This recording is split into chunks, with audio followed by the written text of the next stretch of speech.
Hello, welcome back to day 4 of reading the Bible in 30 days. I started a little bit later tonight because I thought maybe some people would maybe have a little bit more free time to join in tonight since it's Friday night. Y'all, yesterday, so I've had some great comments on while I'm reading. And yesterday, I was looking at all these comments. I thought that the comments were automatically being posted to YouTube and that people could see them as they went through. But now I'm realizing that I think I have to actually like manually post them through. And I don't have anyone to help me monitor this. So, what I'm going to be doing is, I think the best way to do it is I'm going to read the passage that I'm reading today all the way through. And then at the end, I'll go through and add in the comments. And yesterday, what I did was there was a particular comment that I wanted to reply to. So, if you watched yesterday's, you know that I added it on at the end.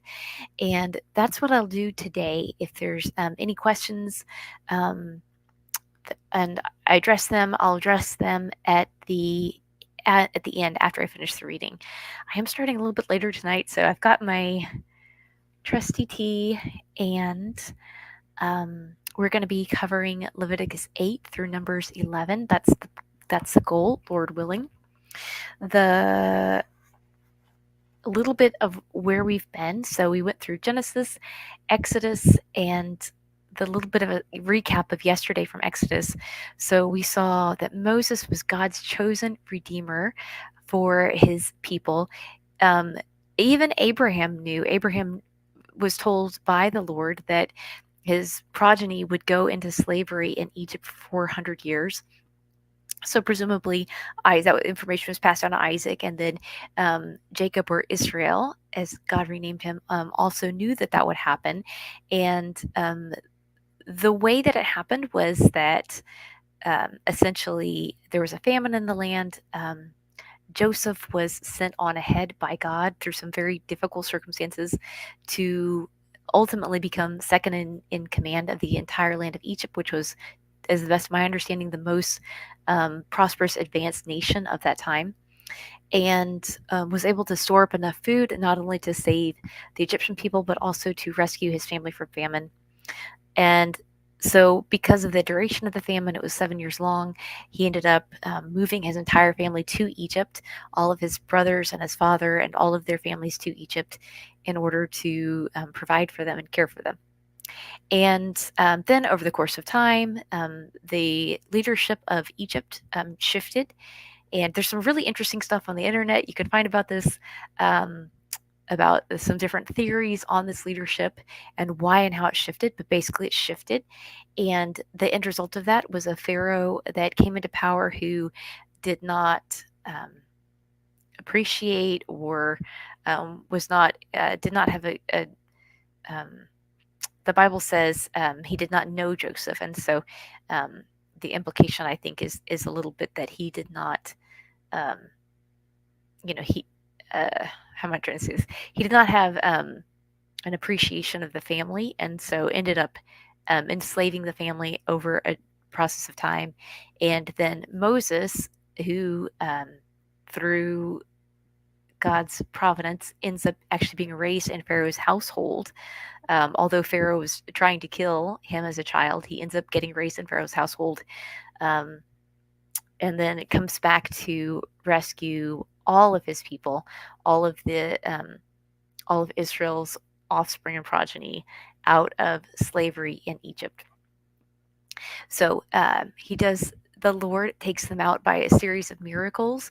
There's sort of a stage off between the Lord and Pharaoh in terms of Pharaoh was leading his land in a way that was very idolatrous of a multitude of deities. These deities were very dark, very demonic. They were exalted and glorified death. And so, in a variety of ways, and so they had all sorts of deities, including they had a river deity. They had multiple river deities. They had so we see the river turning into blood. We see they had a frog deity. We see this abundance of frogs. Like God is both proving that He is all powerful and that the deities that they're worshiping um, are not deities at all. And if you had too many frogs, maybe you wouldn't be as thrilled with it as you think you would be. So God is really showing himself to, as I said, I believe this is the most powerful nature and the nation and the most powerful ruler and the most advanced civilization of that time. So that's that. And God leads them out of Egypt. He delivers them from Pharaoh through a series of miraculous events. He he parts the Red Sea for them to cross over. He goes before them in a pillar and a cloud of fire, um, and leads them into the wilderness.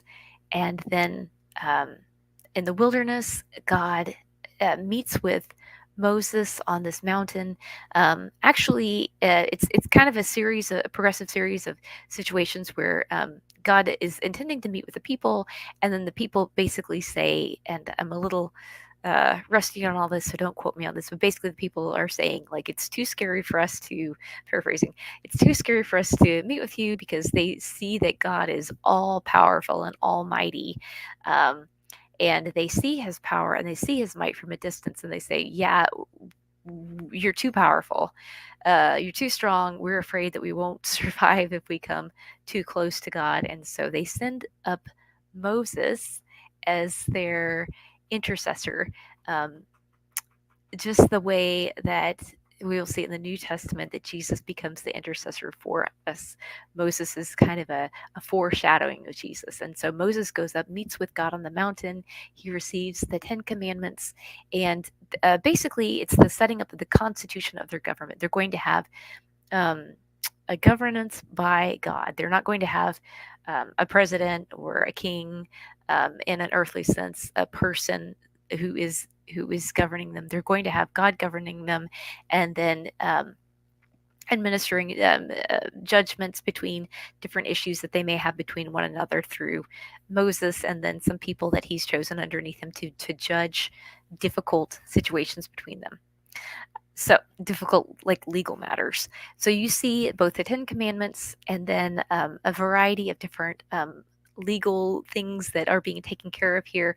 I talked about yesterday in the notes. There was a gentleman who asked a question about.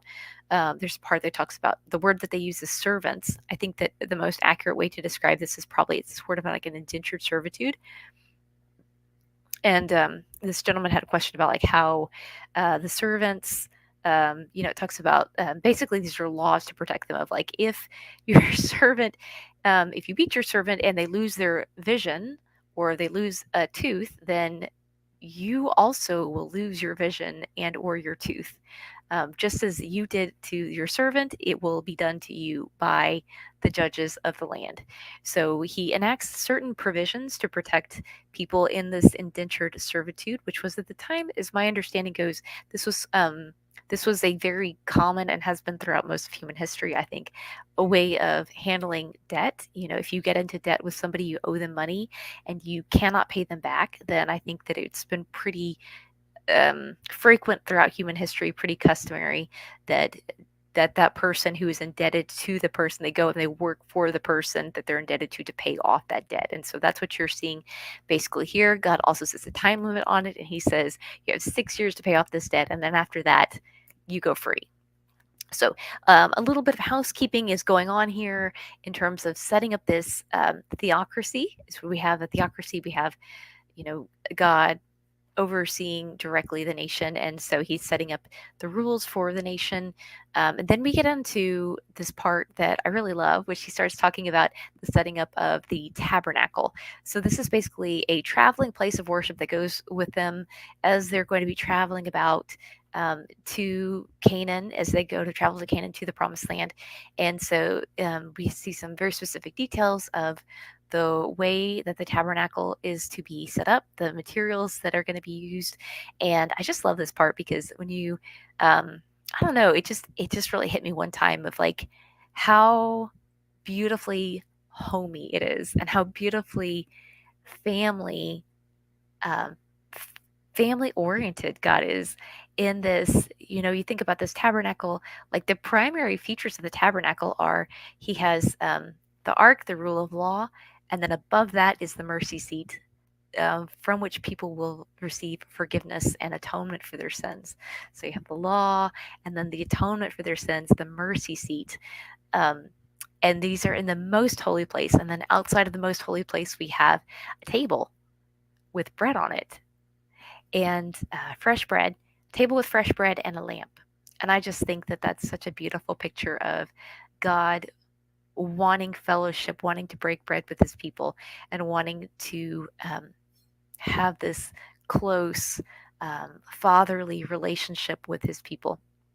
It also reminds me of Jesus being the bread of life and Jesus being the light of the world, which we're going to see in the New Testament. So all of that, there's some just the amazing fragrance too. When I think about it, like you have these animals that are being brought. There's going to be a lamb that's going to be perpetually roasted. You have one lamb that they start roasting in the morning, and then another lamb that they start roasting in the evening, and then we have this fresh, all of these grain sacrifices. So I mean, the whole aroma of the temple had to just be of, if you ever walked by your neighbors and they're barbecuing something amazing, like, and baking fresh bread at the same time.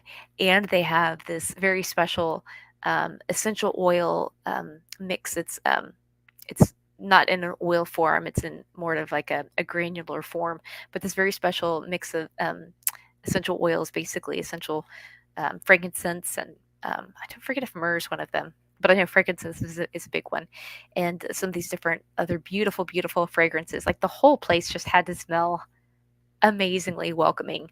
So I love that part.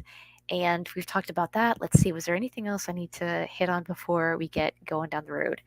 Oh, the priest. Okay, so then we also know, I remember from our Genesis part, we had um, two of Israel's boys.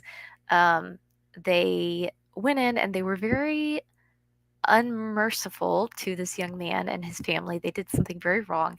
And so one of the boys ends up being basically disinherited. And you were going to see that family like kind of fading out of the narrative um, of Israel over time. And then the other boy also gets kind of disinherited as well. His name's Levi. Levi, though, God is going to show abundant grace on Levi, and he's actually going to take him and make the sons of Levi his priests in the nation of Israel. And so they're going to have the situation for priests is going to be a little bit different than it is for everyone else. They're not going to own property, in that they're not going to have they're basically their own state or their own province the way that the other sons of Israel did. They're going to have um, homes within each province. So they're going to be dispersed throughout the provinces, and that way God's going to have priests throughout all of the land of Israel in these different cities around Israel. Uh, so God shows them extra grace, and that He's giving them this tremendous leadership role, to be the ones who are making atonement for the nation of Israel for their sins. So we've gone into some detail about the clothing, and as somebody who loves the color blue, I just think it sounds wonderful. Like they have these blue robes. They go into great detail about the turbans, the sashes, and the trousers. I think it's the first mention of trousers in the Bible. Um, and then the breastplate, which is going to have these 12 different special stones on it, things like sapphires and diamonds and whatnot, and each one is going to have the name of one of the sons of Israel inscribed on it. Except, of course, we have the two boys, Joseph's sons. Joseph receives an extra portion because of his suffering, and so his sons are going to replace Simeon and Levi on this list. I think that's about it. If you have any questions, please let me know. I know nobody's joined yet. We tried it. We thought we'd just try it a little bit later at night on a Friday night, see who will pop in. And yeah, I think that's it. Tomorrow, I'll probably um, start more at a regular time, maybe around lunchtime or something. But that's it. And without further ado, let's get started. Here we go. Leviticus chapter 8. And the Lord spoke to Moses, saying, Take Aaron and his sons with him, and the garments, the anointing oil, a bull as the sin offering, 2 rams, and a basket of unleavened bread, and gather all the congregation together at the door of the tabernacle of meeting. So Moses did as the Lord commanded him, and the congregation gathered together at the door of the tabernacle of meeting. And Moses said to the congregation, This is what the Lord commanded to be done. Then Moses brought Aaron and his sons and washed them with water, and he put the tunic on him, girded him with a sash, clothed him with a robe, and put the ephod on him. And he girded him with the intricately woven band of the ephod, and with it he tied the ephod on him. Then he put the breastplate on him, and he put the Urim and the Thummim in the breastplate, and he put the turban on his head. Also on the turban, on its front, he put the golden plate, the holy crown, as the Lord had commanded Moses. Also, Moses took the anointing oil and anointed the tabernacle and all that was in it, and consecrated them. He sprinkled some of it on the altar 7 times, anointed the altar and all its utensils, and the laver and its base to consecrate them. And he poured some of the anointing oil on Aaron's head, and anointed him to consecrate him. Then Moses brought Aaron's sons and put tunics on them, girded them with sashes, and put hats on them, as the Lord had commanded Moses. And he brought the bull for the sin offering. Then Aaron and his sons laid their hands on the head of the bull for the sin offering, and Moses killed it. Then he took the blood and put some on the horns of the altar all around with his finger, and purified the altar. And he poured the blood at the base of the altar and consecrated it to make atonement for it. Then he took all of the fat that was on the entrails, the fatty lobe attached to the liver, and the 2 kidneys with their fat, and Moses burned them on the altar. But the bull, its hide, its flesh, and its offal, he burned with the fire outside the camp, as the Lord had commanded Moses. Oh, I keep forgetting to pray. Okay, let's pray. Heavenly Father, thank you so much for this time just to read your word.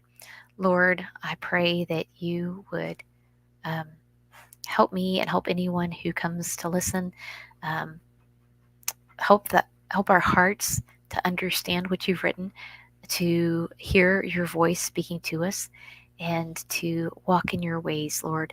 I pray that anyone who comes would hear just what they're needing to hear, Father, from you. Just at this moment, Lord, that you would speak to their hearts and speak to my own heart, and help us to understand your word. I ask this in your holy name. Amen. Okay. Let's see. Then he took all the fat that was on the entrails, the fatty lobe attached to the liver, and the 2 kidneys with their fat, and Moses burned them on the altar. But the bull, its hide, its flesh, and its offal, he burned with fire outside the camp, as the Lord had commanded Moses. And then he brought the ram as a burnt offering, and Aaron and his sons laid their hands on the head of the ram, and Moses killed it. Then he sprinkled the blood all around on the altar, and he cut the ram into pieces, and Moses burned the head, the pieces, and the fat. Then he washed the entrails and the legs in water, and Moses burned the whole ram on the altar. It was a burnt sacrifice for a sweet aroma, an offering made by fire to the Lord, as the Lord had commanded Moses. And he brought the second ram, the ram of consecration. Then Aaron and his sons laid their hands on the head of the ram, and Moses killed it.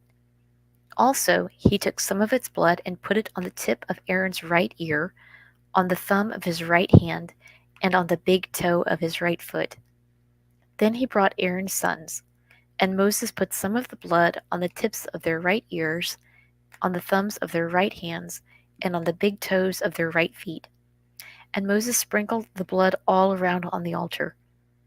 Then he took the fat and the fat tail, all the fat that was on the entrails, the fatty lobe attached to the liver, the 2 kidneys and their fat, and the right thigh, and from the basket of unleavened bread that was before the Lord, he took one unleavened cake, a cake of bread anointed with oil, and 1 wafer, and put them on the fat and on the right thigh. And he put all these in Aaron's hands and in his son's hands, and waved them as a wave offering before the Lord. Then Moses took them from their hands and burned them on the altar on this burnt offering. They were consecration offerings for a sweet aroma. That was an offering made by the fire to the Lord. And Moses took the breast and waved it as a wave offering before the Lord. It was Moses' part of the ram of consecration, as the Lord had commanded Moses. Then Moses took some of the anointing oil and some of the blood which was on the altar, and sprinkled it on Aaron, on his garments, on his sons, and on the garments of his sons with him. And he consecrated Aaron, his garments, his sons, and the garments of his sons with him. And Moses said to Aaron and his sons, Boil the flesh at the door of the tabernacle of meeting, and eat it there with the bread that is in the basket of consecration offerings, as I commanded, saying, Aaron and his sons shall eat it. What remains of the flesh and of the bread you shall burn with fire. And you shall not go outside the door of the tabernacle of meeting for 7 days, until the days of your consecration are ended. For 7 days he shall consecrate you, as he has done this day, so the Lord has commanded to do, to make atonement for you.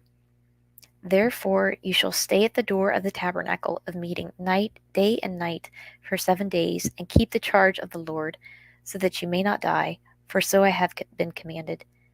So Aaron and his sons did all the things that the Lord had commanded by the hand of Moses. It came to pass on the 8th day that Moses called Aaron and his sons and the elders of Israel. And he said to Aaron, Take for yourself a young bull as a sin offering, and a ram as a burnt offering without blemish, and offer them before the Lord. And to the children of Israel you shall speak, saying, Take a kid of the goats as a sin offering, and a calf and a lamb, both of the first year, without blemish, as a burnt offering. Also a bull and a ram as peace offerings, to sacrifice before the Lord, and a grain offering mixed with oil, for today the Lord will appear to you. So they brought what Moses commanded before the tabernacle of meeting, and all the congregation drew near and stood before the Lord. Then Moses said, This is the thing which the Lord has commanded you to do, and the glory of the Lord will appear to you. And Moses said to Aaron, Go to the altar, offer your sin offering and your burnt offering, and make atonement for yourself and for the people. Offer the offering of the people, and make atonement for them, as the Lord commanded. Aaron therefore went to the altar and killed this calf of the sin offering, which was for himself. Then the sons of Aaron brought the blood to him. And he dipped his finger in the blood, put it on the horns of the altar, and poured the blood at the base of the altar. But the fat, the kidneys, and the fatty lobe from the liver of the sin offering he burned on the altar, as the Lord had commanded Moses. The flesh and the hide he burned with fire outside the camp. And he killed the burnt offering, and Moses' sons presented him to the blood, which he sprinkled all around on the altar. Then they presented the burnt offering to him with its pieces and head, and he burned them on the altar. And he washed the entrails and the legs, and burned them with the burnt offering on the altar. Then he brought the people's offering, and took the goat, which was the sin offering for the people, and killed it and offered it for sin like the first one. And he brought the burnt offering and offered it according to the prescribed manner. Then he brought the grain offering, took a handful of it, and burned it on the altar, besides the burnt sacrifice of the morning. He also killed the bull and the ram as sacrifices of peace offerings, which were for the people. And Aaron's sons presented to him the blood, which he sprinkled all around the altar, and the fat from the bull and the ram, the fatty tail which covers the entrails and the kidneys, and the fatty lobe attached to the liver, and they put the fat on the breasts. Then he burned the fat on the altar, but the breast and the right thigh Aaron waved as a wave offering before the Lord, as Moses had commanded. Then Aaron lifted his hand toward the people, blessed them, and came down from offering the sin offering, the burnt offering, and peace offerings. And Moses and Aaron went into the tabernacle of meeting, and came out and blessed the people. Then the glory of the Lord appeared to all the people, and fire came out from before the Lord and consumed the burnt offering and the fat on the altar. When the people saw it, they shouted and fell on their faces. Then Nadab and Abihu, the sons of Aaron, each took his censer and put fire in it, put incense on it, and offered profane fire before the Lord, which he had not commanded them. So fire went out from the Lord and devoured them, and they died before the Lord. And Moses said to Aaron, This is what the Lord spoke, saying, By those who come near me, I must be regarded as holy, and before all the people I must be glorified. So Aaron held his peace. Then Moses called Mishael and Elzaphan, the sons of Uzziel, the uncle of Aaron, and said to them, Come near, carry your brethren from before the sanctuary out of the camp. So they went near and carried them by their tunics out of the camp as Moses had said.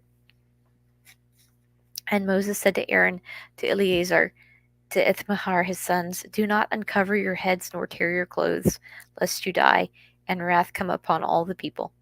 But let your brethren, the whole house of Israel, bewail the burning which the Lord has kindled. You shall not go out from the door of the tabernacle of meeting, lest you die, for the anointing oil of the Lord is upon you. And they did according to the word of Moses. Then the Lord spoke to Aaron, saying, Do not drink wine or intoxicating drink, you nor your sons with you, when you go into the tabernacle of meeting, lest you die.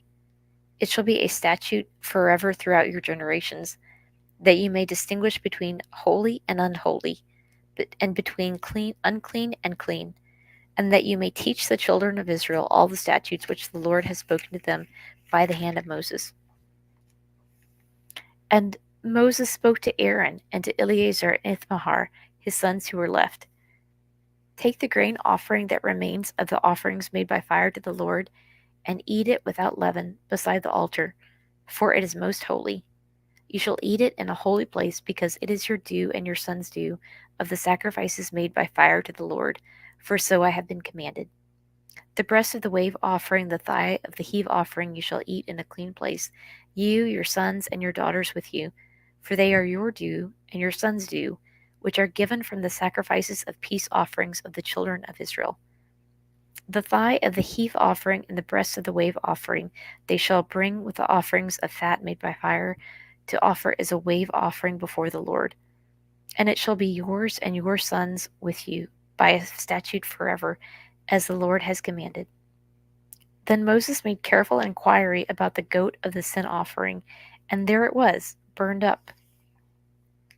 And he was angry with Eleazar and Ithamar, the sons of Aaron who were left, saying, Why have you not eaten the sin offering in a holy place, since it is most holy, and God has given it to you to bear the guilt of the congregation, to make atonement for them before the Lord?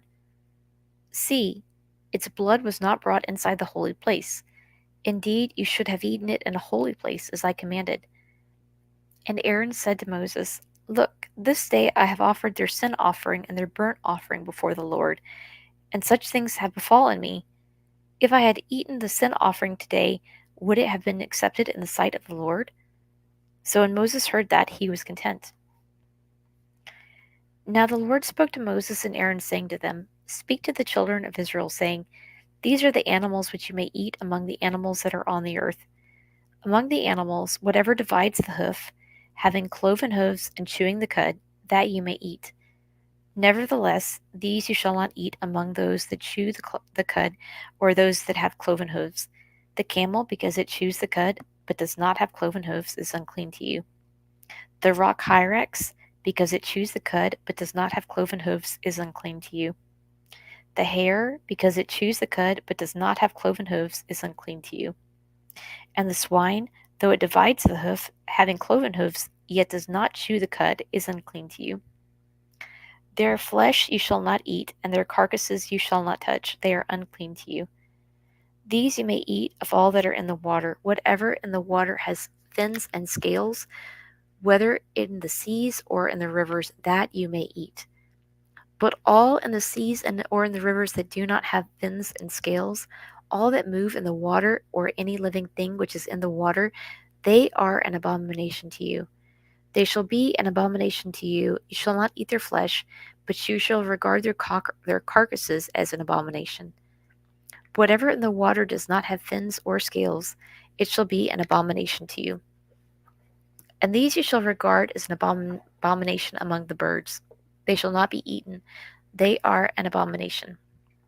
The eagle, the vulture, the buzzard, the kite, the falcon after its kind, every raven after its kind, the ostrich, the short-eared owl, the seagull, and the hawk after its kind, the little owl, the fisher owl, and the screech owl, the white owl, the jackdaw, the carrion vulture, the stork, the heron after its kind, the hoopoe, and the bat. All flying insects that creep on all fours shall be an abomination to you. Yet these you may eat of every flying insect that creeps on all fours, those which have jointed legs above the feet, with which to leap on the earth. These you may eat: the locust after its kind, the destroying locust after its kind, the cricket after its kind, and the grasshopper after its kind. But all other flying insects which have 4 feet shall be an abomination to you. By these you shall become unclean. Whoever touches the carcass of any of them shall be unclean until evening. Whoever touches part of the carcass of any of them shall wash his clothes and be unclean until evening. The carcass of any animal which divides the foot, but is not cloven hoofed or does not chew the cud, is unclean to you. Everyone who touches it shall be unclean. And whatever goes on its paws, among all kinds of animals that go on all fours, those are unclean to you. Whoever touches any such carcass shall be unclean until evening.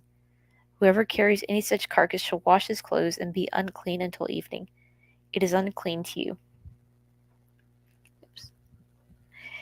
These also,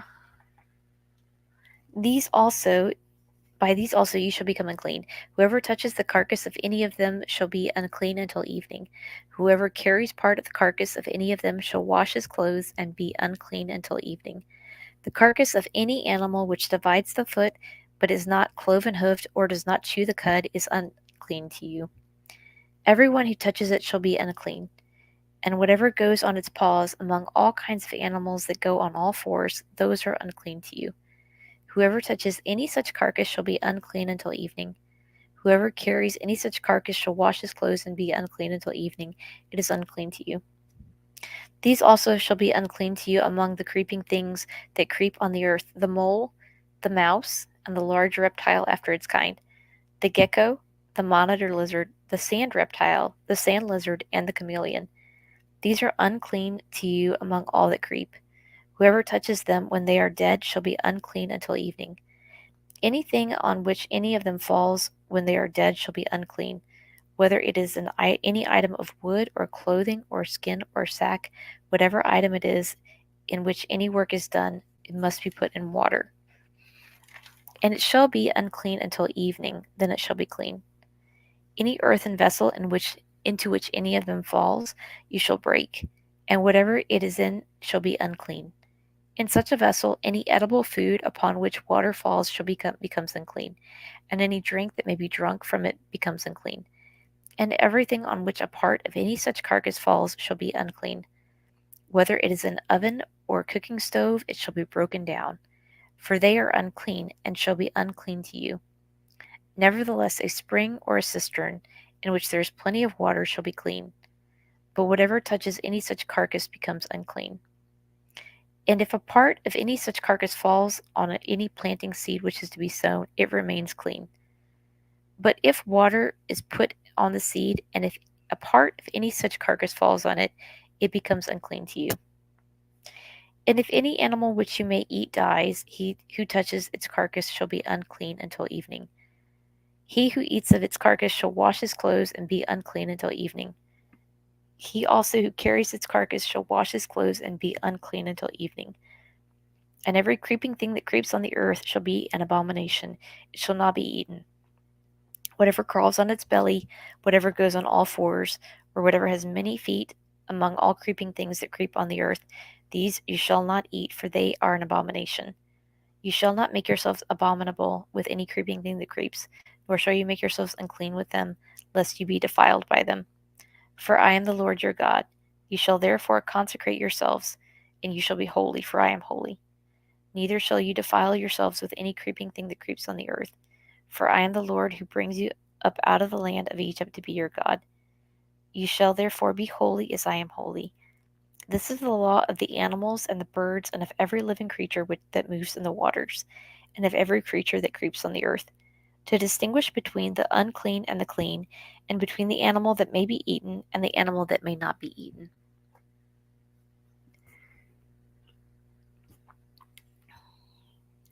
Then the Lord spoke to Moses, saying, Speak to the children of Israel, saying, If a woman has conceived and borne a male child, then she shall be unclean 7 days, as in the days of her customary impurity she shall be unclean. And on the 8th day the flesh of his foreskin shall be circumcised, and she shall continue in the blood of her purification 33 days. She shall not touch any hallowed thing, nor come into the sanctuary until the days of her purification are fulfilled. But if she bears a female child, then she shall be unclean 2 weeks, as in her customary impurity, and she shall continue in the blood of her purification 66 days. When the days of her purification are fulfilled, whether for a son or a daughter, she shall bring to the priest a lamb of the first year as a burnt offering, and a young pigeon or a turtle dove as a sin offering to the door of the tabernacle of meeting. Then he shall offer it before the Lord and make atonement for her, and she shall be clean from the flow of her blood. This is the law for her who has borne a male or a female. And if she is not able to bring a lamb, then she may bring 2 turtle doves or 2 young pigeons. One is a burnt offering, and the other is a sin offering. So the priest shall make atonement for her, and she will be clean.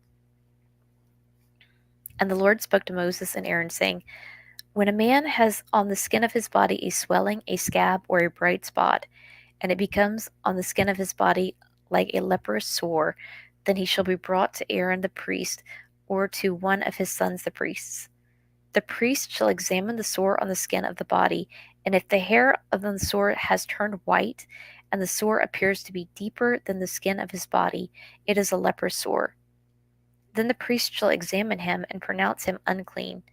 But if the bright spot is white on the skin of his body, and does not appear to be deeper than the skin, and its hair has not turned white, then the priest shall isolate the one who has the sore 7 days. And the priest shall examine him on the 7th day, and indeed if the sore appears to be as it was, and the sore has not spread on the skin, then the priest shall isolate him another 7 days. Then the priest shall examine him again on the 7th day, and if the sore has faded, and the sore has not spread on the skin, then the priest shall pronounce him clean. It is only a scab, and he shall wash his clothes and be clean. But if the scab should at all spread over the skin, after he has been seen by the priest for his cleansing, he shall be seen by the priest again. And if the priest sees that the scab is indeed spread on the skin, then the priest shall pronounce him unclean. It is leprosy. When the leprous sore is on a person, then he shall be brought to the priest, and the priest shall examine him, and indeed, if the swelling on the skin is white, and it has turned the hair white, there is a spot of raw flesh, and there is a spot of raw flesh in the swelling, it is an old leprosy on the skin of his body. The priest shall pronounce him unclean, and shall not isolate him, for he is unclean. And if leprosy breaks out all over the skin, and the leprosy covers all of the skin of the one who has the sore, from his head to his foot, wherever the priest looks, then the priest shall consider. And indeed, if the leprosy has covered all his body, he shall pronounce him clean who has the sore. It has all turned white, he is clean. But when raw flesh appears on him, he shall be unclean. And the priest shall examine the raw flesh and pronounce him to be unclean, for the raw flesh is unclean, it is leprosy. Or if the raw flesh changes and turns white again, he shall come to the priest. And the priest shall examine him, and indeed if the sore has turned white, then the priest shall pronounce him clean who has the sore, he is clean. If the body develops a boil in the skin, and it is healed, and in the place of the boil there comes a white swelling or a bright spot, reddish white, then it shall be shown to the priest. And if, when the priest sees it, it indeed appears deeper than the skin, and its hair has turned white, the priest shall pronounce him unclean. It is a leprous sore which has broken out of the boil. But if the priest examines it, and indeed there are no white hairs in it, and it is not deeper than the skin, but has faded, then the priest shall isolate him 7 days. And if it should at all spread over the skin, then the priest shall pronounce him unclean. It is a leprous sore. But if the bright spot stays in one place and has not spread, it is a scar of the boil, and the priest shall pronounce him clean. Or if the body receives a burn on its skin by fire, and the raw flesh of the burn becomes a bright spot, reddish white or white, then the priest shall examine it. And indeed, if the hair of the bright spot has turned white, and it appears deeper than the skin, it is leprosy broken out in the burn. Therefore the priest shall pronounce him unclean. It is a leprous sore. But if the priest examines it, and indeed there are no white hairs in the bright spot, and is not deeper than the skin, but has faded, then the priest shall isolate him 7 days. And the priest shall examine him on the 7th day. If it has at all spread over the skin, then the priest shall pronounce him unclean. It is a leprous sore. But if the bright spot stays in one place and has not spread on the skin, but has faded, it is a swelling from the burn. The priest shall pronounce him clean, for it is the scar from the burn. If a man or a woman has a sore on the head or the beard, then the priest shall examine the sore, and indeed, if it appears deeper than the skin, and there is in it thin yellow hair, then the priest shall pronounce him unclean. It is a scaly leprosy of the head or beard. But if the priest examines the scaly sore, and indeed it does not appear deeper than the skin, and there is no black hair in it, then the priest shall isolate the one who has the scale 7 days. And on the 7th day the priest shall examine the sore, and indeed if the scale has not spread, and there is no yellow hair in it, and the scale does not appear deeper than the skin, he shall shave himself, but the scale he shall not shave. And the priest shall isolate the one who has the scale another 7 days. On the 7th day the priest shall examine the scale, and if indeed the scale has not spread over the skin, and does not appear deeper than the skin, then the priest shall pronounce him clean. He shall wash his clothes and be clean. But if the scale should at all spread over the skin after his cleansing, then the priest shall examine him, and indeed if the scale has spread over the skin, the priest need not seek for yellow hair. He is unclean. But if the scale appears to be at a standstill, and there is black hair grown up in it, the scale has healed. He is clean, and the priest shall pronounce him clean. If a man or a woman has bright spots on the skin of the body, specifically white bright spots, then the priest shall look. And indeed, if the bright spots on the skin of the body are dull white, it is a white spot that grows on the skin. He is clean. As for the man whose hair has fallen from his head, he is bald, but he is clean. He whose hair has fallen from his forehead, he is bald on the forehead, but he is clean. And if there is on the bald head or the bald forehead a reddish white sore, it is leprosy breaking out on his bald head or on his bald forehead. Then the priest shall examine it, and indeed if the swelling of the sore is reddish white on his bald head or on his bald forehead, as the appearance of leprosy on the skin of the body, he is a leprous man, he is unclean. The priest shall surely pronounce him unclean, his sore is on his head. Now the leper on whom the sore is, his clothes shall be torn, and his head bare, and he shall cover his mustache, and cry, Unclean, unclean. He shall be unclean. All the days he has the sore, he shall be unclean. He is unclean, and he shall dwell alone. His dwelling shall be outside the camp. Also, if a garment has a leprous plague in it, whether it is a woolen garment or a linen garment, whether it is in the warp or woof of linen or wool, whether in leather or in anything made of leather, and if the plague is greenish or reddish in the garment or in the leather, whether in the warp or in the woof or in anything made of leather, it is a leprous plague, and shall be shown to the priest. The priest shall examine the plague, and isolate that which has the plague 7 days. And he shall examine the plague on the 7th day. And if the plague has spread in the garment, either in the warp or in the woof, in the leather or in anything made of leather, the plague is an active leprosy. It is unclean. He shall therefore burn that garment in which is the plague, whether warp or woof, in wool or in linen, or anything made of leather, for it is an active leprosy. The garment shall be burned in the fire. But if the priest examines it, and indeed the plague has not spread in the garment, either in the warp or the woof, or in anything made of leather, then the priest shall command that they wash the thing which is in the plague, and he shall isolate it another 7 days. Then the priest shall examine the plague after it has been washed, and indeed if the plague has not changed its color, though the plague has not spread, it is unclean. And you shall burn it in the fire. It continues eating away, whether the damage is outside or inside. If the priest examines it, and indeed the plague has faded after washing it, then he shall tear it out of the garment, whether in the warp or out of the woof, whether out of the warp or out of the woof, or out of the leather. But if it appears again on the garment, either in the warp or in the woof, or in anything made of leather, it is a spreading plague. You shall burn with fire that which is in the plague. And if you wash the garment, either warp or woof, or whatever is made of leather, if the plague has disappeared from it, then it shall be washed a second time, and shall be clean. This is the law of the leprous plague, in a garment of wool or linen, either in the warp or the wool, or either in the warp or woof, or in anything made of leather, to pronounce it clean or to pronounce it unclean. Then the Lord spoke to Moses, saying, This shall be the law of the leper for the day of his cleansing.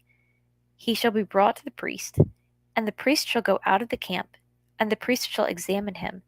And indeed, if the leprosy is healed in the leper, then the priest shall command to take for him who is to be cleansed 2 living and clean birds, cedar wood, scarlet, and hyssop. And the priest shall command that one of the birds be killed in an earthen vessel over running water. As for the living bird, he shall take it, the cedar wood and the scarlet and the hyssop, and dip them and the living bird in the blood of the bird that was killed over the running water. And he shall sprinkle it 7 times on him who is to be cleansed from the leprosy, and shall pronounce him clean, and shall let the living bird loose in the open field. He who is to be cleansed shall wash his clothes, shave off all his hair, and wash himself in water, that he may be clean. After that he shall come into the camp, and shall stay outside his tent 7 days. But on the 7th day he shall shave all the hair off his head, and his beard and his eyebrows. All his hair he shall shave off. He shall wash his clothes and wash his body in water, and he shall be clean. And on the 8th day he shall take 2 male lambs without blemish, 1 ewe lamb of the first year without blemish, 3/10 of an ephah of fine flour mixed with oil as a grain offering, and 1 log of oil. Then the priest who makes him clean shall present the man who is to be made clean and those things before the Lord at the door of the tabernacle of meeting. And the priest shall take 1 male lamb and offer it as a trespass offering, and the log of oil, and wave them as a wave offering before the Lord. Then they shall kill the lamb in the place where he kills the sin offering and the burnt offering, in a holy place. For as the sin offering is the priest's, so is the trespass offering. It is most holy. The priest shall take some of the blood of the trespass offering, and the priest shall put it on the tip of the right ear of him who is to be cleansed, on the thumb of his right hand, and on the big toe of his right foot. And the priest shall take some of the log of oil, and pour it into the palm of his own left hand. Then the priest shall dip his right finger in the oil that is in his left hand, and shall sprinkle some of the oil with his finger 7 times before the Lord.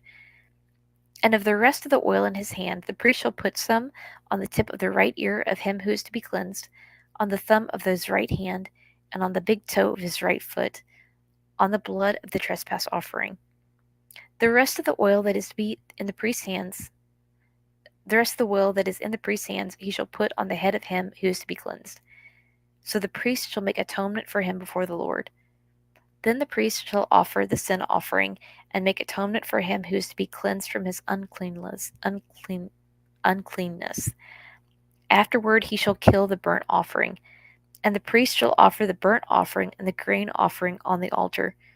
So the priest shall make atonement for him, and he shall be clean. But if he is poor and cannot afford it, then he shall take 1 male lamb as a trespass offering to be waved, to make atonement for him. 1/10 of an ephah of fine flour mixed with oil as a grain offering, a log of oil, and 2 turtle doves or 2 young pigeons, such as he is able to afford. One shall be a sin offering, and the other a burnt offering. He shall bring them to the priest on the 8th day for his cleansing, to the door of the tabernacle of meeting before the Lord. And the priest shall take the lamb of the trespass offering and the log of oil, and the priest shall wave them as a wave offering before the Lord. Then he shall kill the lamb of the trespass offering, and the priest shall take some of the blood of the trespass offering, and put it on the tip of the right ear of him who is to be cleansed, on the thumb of his right hand, and on the big toe of his right foot. And the priest shall pour some of the oil into the palm of his own left hand. Then the priest shall sprinkle with his right finger some of the oil that is in his left hand 7 times before the Lord. And the priest shall put some of the oil that is in his hand on the tip of the right ear of him who is to be cleansed, on the thumb of the right hand, and on the big toe of his right foot, on the place of the blood of the trespass offering. The rest of the oil that is in the priest's hands he shall put on the head of him who is to be cleansed, to make atonement for him before the Lord. And he shall offer one of the turtle doves or young pigeons, such as he can afford, such as he is able to afford, the one as a sin offering, and the other as a burnt offering with the grain offering. So the priest shall make atonement for him who is to be cleansed before the Lord. This is the law for one who had a leprous sore, who cannot afford the usual cleansing. And the Lord spoke to Moses and Aaron, saying, When you have come into the land of Canaan, which I give you as a possession, and I put leprous plague in a house in the land of your possession, and he who owns the house comes and tells the priest, saying, It seems to me there is some plague in the house, that the priest shall command that they empty the house before the priest goes into it to examine the plague, that all that is in the house may not be made unclean, and afterward the priest shall go in to examine the house. And he shall examine the plague, and indeed, if the plague is on the walls of the house with ingrained streaks, greenish or reddish, which appears to be deep in the wall, then the priest shall go out of the house to the door of the house and shut up the house 7 days. And the priest shall come again on the 7th day and look, and indeed, if the plague has spread on the walls of the house, then the priest shall command that they take away the stones in which is the plague, and they cast them into an unclean place outside the city. And he shall cause the house to be scraped inside all around, and the dust that they scraped off they shall pour out in an unclean place outside the city. Then they shall take other stones and put them in the place of those stones, and he shall take other mortar and plaster the house. Now, if the plague comes back and breaks out in the house, and after he has taken away the stones, after he has scraped the house, and after it is plastered, then the priest shall come and look, and indeed, if the plague has spread in the house, it is an act of leprosy in the house. It is unclean. And he shall break down the house, its stones, its timbers, and all the plaster of the house, and he shall carry them outside the city to an unclean place. Moreover, he who goes into the house at all while it is shut up shall be unclean until evening. And he who lies down in the house shall wash his clothes, and he who eats in the house shall wash his clothes. But if the priest comes in and examines it, and indeed the plague has not spread in the house after the house has been plastered, then the priest shall pronounce the house clean, because the plague is healed. And he shall take to cleanse the house 2 birds, cedar wood, scarlet, and hyssop. Then he shall kill one of the birds in an earthen vessel over running water. And he shall take the cedar wood, the hyssop, the scarlet, and the living bird, and dip them in the blood of the slain bird, and in the running water, and sprinkle the house 7 times. And he shall cleanse the house with the blood of the bird, and the running water, and the living bird, with the cedar wood, the hyssop, and the scarlet. Then he shall let the living bird loose outside the city in the open field, and make atonement for the house, and it shall be clean. This is the law for any leprous sore and scale, for the leprosy of a garment and of a house, for a swelling and a scab and a bright spot, to teach when it is unclean and when it is clean. This is the law of leprosy.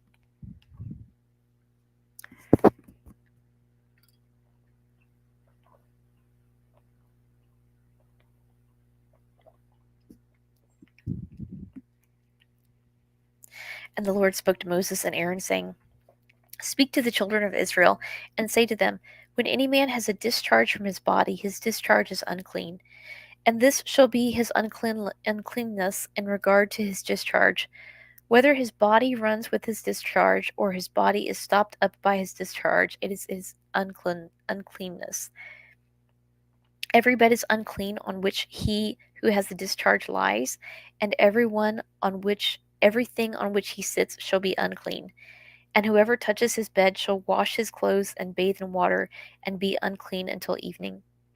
He who sits on anything on which he who has a discharge sat shall wash his clothes and bathe in water, and be unclean until evening. And he who touches the body of him who has the discharge shall wash his clothes and bathe in water and be unclean until evening. If he who has the discharge spits on him who is clean, then he shall wash his clothes and bathe in water, and he is and be unclean until evening. Any saddle on which he who has the discharge rides shall be unclean. Whoever touches anything that was under him shall be unclean until evening. He who carries any of those things shall wash his clothes and bathe in water and be unclean until evening. And whomever the one who has the discharge touches, and has not rinsed his hands in water, he shall wash his clothes and bathe in water and be unclean until evening. The vessel of earth that he who has the discharge touches shall be broken, and every vessel of wood shall be rinsed in water. And when he who has a discharge is cleansed of his discharge, then he shall count for himself 7 days for his cleansing, wash his clothes, and bathe his body in running water. Then he shall be clean.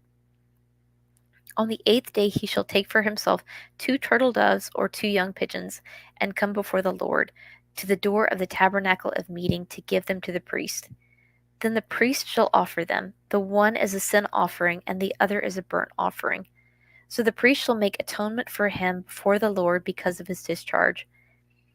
If any man has an emission of semen, then he shall wash all his body in water and be unclean until evening. And any garment and any leather on which there is semen, it shall be washed with water and be unclean until evening. Also, when a woman lies with a man and there is an emission of semen, they shall bathe in water and be unclean until evening. If a woman has a discharge, and the discharge from her body is blood, she shall be set apart 7 days, and whoever touches her shall be unclean until evening. Everything that she lies on during her impurity shall be unclean. Also, everything that she sits on shall be unclean. Whoever touches her bed shall wash his clothes and bathe in water and be unclean until evening. And whoever touches anything that she sat on shall wash his clothes and bathe in water and be unclean until evening. If anything is on her bed, or anything on which she sits when he touches it, he shall be unclean until evening. And if any man lies with her at all, so that her impurity is on him, he shall be unclean 7 days, and every bed on which he lies shall be unclean. If a woman has a discharge of blood for many days, other than that the time of her customary impurity, or if it runs beyond her usual time of impurity, all the days of her unclean discharge shall be as the days of her customary impurity. She shall be unclean. Every bed on which she lies all the days of her discharge shall be to her as the bed of her impurity, and whatever she sits on shall be unclean as the uncleanness of her impurity. Whoever touches those things shall be unclean. He shall wash his clothes and bathe in water and be unclean until evening. But if she is cleansed of her discharge, then she shall count for herself 7 days, and after that she shall be clean. And on the 8th day she shall take for herself 2 turtle doves or 2 young pigeons, and bring them to the priest, to the door of the tabernacle of meeting. Then the priest shall offer the one as a sin offering, and the other as a burnt offering, and the priest shall make atonement for her before the Lord for the discharge of her uncleanness. Thus you shall separate the children of Israel from their uncleanness, lest they die in their uncleanness, when they defile my tabernacle my tabernacle that is among them. This is the law for one who has a discharge, and for him who emits semen and is unclean thereby, and for her who is indisposed because of her customary impurity, and for one who has a discharge, either a man or woman, and for him who lies with her who is unclean. Now the Lord spoke to Moses after the death of the 2 sons of Aaron, when they offered profane fire before the Lord, and died. And the Lord said to Moses, Tell Aaron your brother not to come at just any time into the holy place inside the veil, before the mercy seat which is on the ark, lest he die. For I will appear in the cloud above the mercy seat. Thus Aaron shall come into the holy place with the blood of a young bull as a sin offering, and of a ram as a burnt offering. He shall put the holy tunic and the linen trousers on his body. He shall be girded with a linen sash, and with a linen turban he shall be attired. These are holy garments. Therefore he shall wash his body in water and put them on. And he shall take from the congregation of the children of Israel 2 kids of the goats as a sin offering, and 1 ram as a burnt offering. Moses shall offer the bull as a sin offering, which is for himself, and make atonement for himself and his house. He shall take the 2 goats and present them before the Lord at the door of the tabernacle of meeting. Then Aaron shall cast lots for the 2 goats, 1 lot for the Lord, and the other lot for the scapegoat. And Aaron shall bring the goat on which the Lord's lot fell, and offer it as a sin offering. But the goat on which the lot fell to be the scapegoat shall be presented alive before the Lord to make atonement upon it, and to let it go as the scapegoat into the wilderness. And Aaron shall bring the bull of the sin offering, which is for himself, and make atonement for himself and for his house, and shall kill the bull as the sin offering which is for himself. Then he shall take a censer full of burning coals of fire from the altar before the Lord, with his hands full of sweet incense beaten fine, and bring it inside the veil.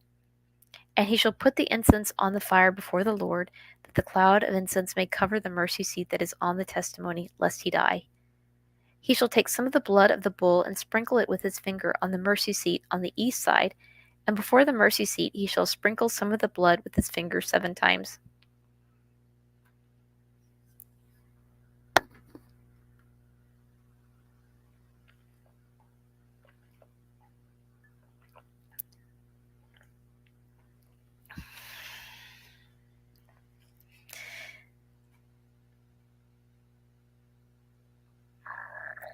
Then he shall kill the goat of the sin offering, which is for the people, bring its blood inside the veil, do without blood as he did with the blood of the bull, and sprinkle it on the mercy seat before the mercy seat. So he shall make atonement for the holy place, because of the uncleanness of the children of Israel, and because of their transgressions, for all their sins. So he shall do for the tabernacle of meeting, which remains among them in the midst of their uncleanness. There shall be no man in the tabernacle of meeting when he goes in to make atonement in the holy place, until he comes out, that he may make atonement for himself, for his household, and for the assembly of Israel. And he shall go out to the altar which is before the Lord, and make atonement for it. And he shall take some of the blood of the bull and some of the blood of the goat, and put it on the horns of the altar all around. Then he shall sprinkle some of the blood on it with his finger 7 times, cleanse it, and consecrate it from the uncleanness of the children of Israel. And when he has made an end of atoning for the holy place, the tabernacle of meeting, and the altar, he shall bring the live goat. Aaron shall lay both his hands on the head of the live goat, confess over it all the iniquities of the children of Israel, and all their transgressions concerning all their sins, putting them on the head of the goat, and shall send it away into the wilderness by the hand of a suitable man. The goat shall bear on itself all their iniquities into an uninhabited land, and he shall release the goat in the wilderness. Then Aaron shall come into the tabernacle of meeting, shall take off the linen garments which he put on when he went into the holy place, and shall leave them there. And he shall wash his body with water in a holy place, put on his garments, come out, and make his burnt offering and his burnt offering of the people, and make atonement for himself and for the people. The fat of the sin offering he shall burn on the altar. And he who releases the goat as a scapegoat shall wash his clothes and bathe his body in water, and afterward he may come into the camp. The bull for the sin offering and the goat for the sin offering, whose blood was brought in to make atonement in the holy place, shall be carried outside the camp. And they shall burn in the fire their skins, their flesh, and their offal. Then he who burns them shall wash his clothes and bathe his body in water, and afterward he may come into the camp. This shall be a statute forever for you. In the 7th month, on the 10th day of the month, you shall afflict your souls, and do no work at all, whether a native of your own country or a stranger who dwells among you. From that day the priest shall make atonement for you to cleanse you, that you may be clean from all your sins before the Lord. It is a Sabbath of solemn rest for you, and you shall afflict your souls. It is a statute forever. And the priest who is anointed and consecrated to minister as priest in his father's place shall make atonement, and put on the linen clothes the holy garments. Then he shall make atonement for the holy sanctuary, and he shall make atonement for the tabernacle of meeting, and for the altar, and he shall make atonement for the priests and for all the people of the assembly. This shall be an everlasting statute for you, to make atonement for the children of Israel for all their sins once a year. And he did as the Lord commanded Moses. And the Lord spoke to Moses, saying, Speak to Aaron, to his sons, and to all the children of Israel, and say to them, This is the thing which the Lord has commanded, saying, Whatever man of the house of Israel who kills an ox or lamb or goat in the camp, or who kills it outside the camp, and does not bring it to the door of the tabernacle of meeting to offer an offering to the Lord before the tabernacle of the Lord, the guilt of bloodshed shall be imputed to that man. He has shed blood, and that man shall be cut off from his people to the end that the children of Israel may bring their sacrifices which they offer in the open field, that they may bring them to the Lord at the door of the tabernacle of meeting, to the priest, and offer them as peace offerings to the Lord. And the priest shall sprinkle the blood on the altar of the Lord at the door of the tabernacle of meeting, and burn the fat for a sweet aroma to the Lord. They shall no more offer their sacrifices to demons, after whom they have played the harlot. This shall be a statute forever for them throughout their generations.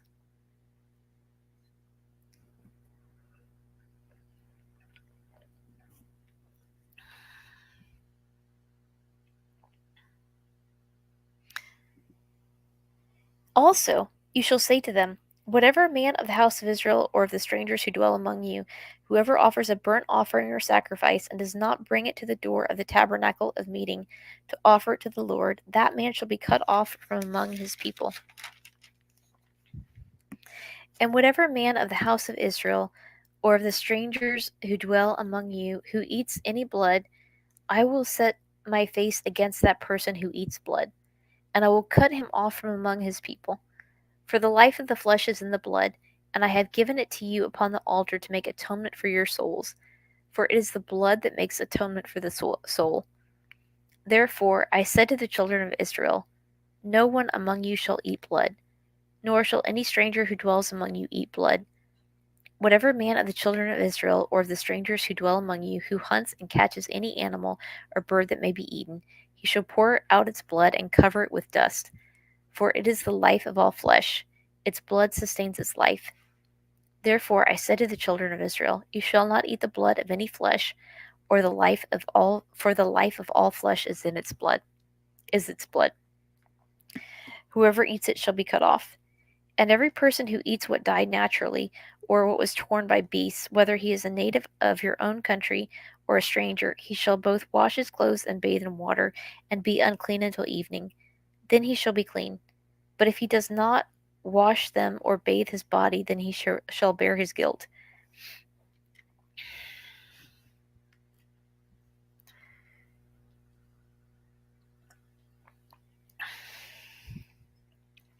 Then the Lord spoke to Moses, saying, Speak to the children of Israel, and say to them, I am the Lord your God. According to the doings of the land of Egypt where you dwell, you shall not do. And according to the doings of the land of Canaan where I am bringing you, you shall not do. Nor shall you walk in their ordinances. You shall observe my judgments, and keep my ordinances to walk in them. I am the Lord your God. You shall therefore keep my statutes and my judgments, which if a man does, he shall live by them. I am the Lord. None of you shall approach anyone who is near of kin to him to uncover his nakedness. I am the Lord. The nakedness of your father or the nakedness of your mother you shall not uncover. She is your mother, you shall not uncover her nakedness. The nakedness of your father's wife you shall not uncover. It is your father's nakedness. The nakedness of your sister, the daughter of your father or the daughter of your mother, whether born at home or elsewhere, their nakedness you shall not uncover. The nakedness of your son's daughter or of your daughter's daughter, their nakedness you shall not uncover, for theirs is your own nakedness. The nakedness of your father's wife's daughter, begotten by your father, she is your sister, you shall not uncover her nakedness. You shall not uncover the nakedness of your father's sister, She is near of kin to your father. You shall not uncover the nakedness of your mother's sister, for she is near of kin to your mother. You shall not uncover the nakedness of your father's brother. You shall not approach his wife, she is your aunt. You shall not uncover the nakedness of your daughter in law, she is your son's wife. You shall not uncover her nakedness.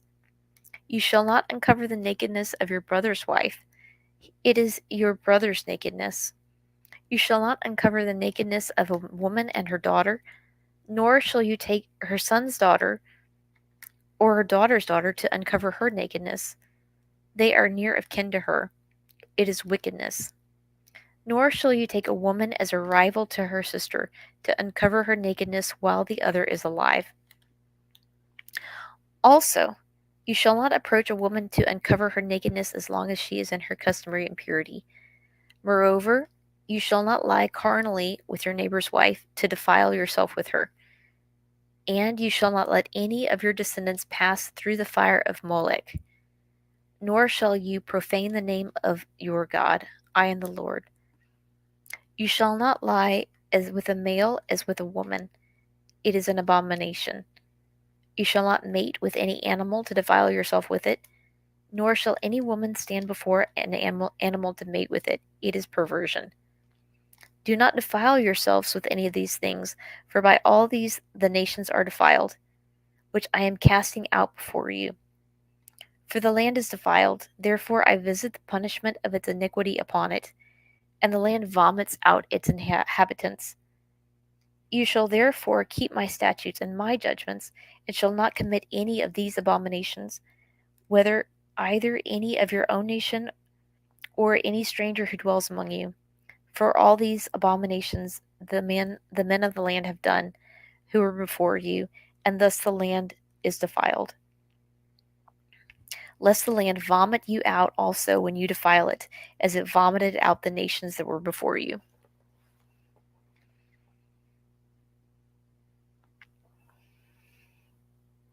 For whoever commits any of these abominations, the persons who commit them shall be cut off from among their people. Therefore you shall keep my ordinance, so that you do not commit any of these abominable customs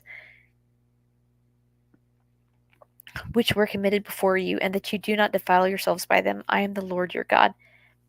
And the Lord spoke to Moses, saying, Speak to all the congregation of the children of Israel, and say to them, You shall be holy, for I, the Lord your God, am holy. Every one of you shall revere his mother and his father, and keep my Sabbaths. I am the Lord your God.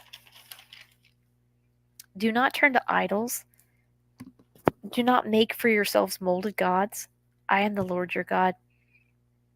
And if you offer a sacrifice or a peace offering to the Lord, you shall offer it of your own free will.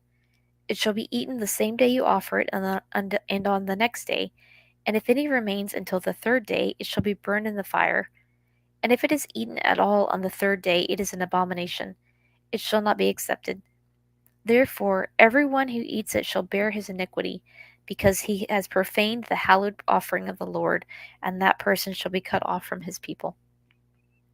When you reap the harvest of your land, you shall not wholly reap the corners of your field, nor shall you gather the gleanings of your harvest, and you shall not glean your vineyard, nor shall you gather every grape of your vineyard.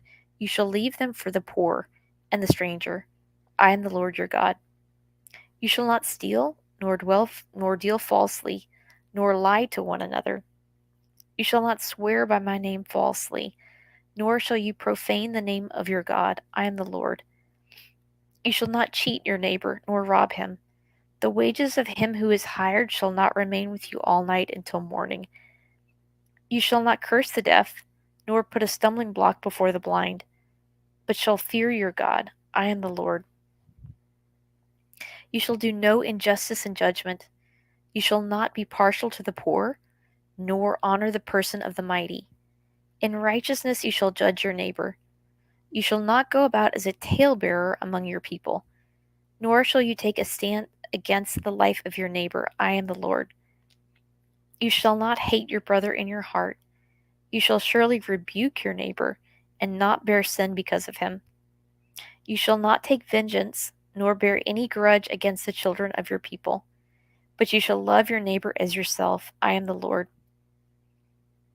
You shall keep my statutes. You shall not let your livestock breed with another kind.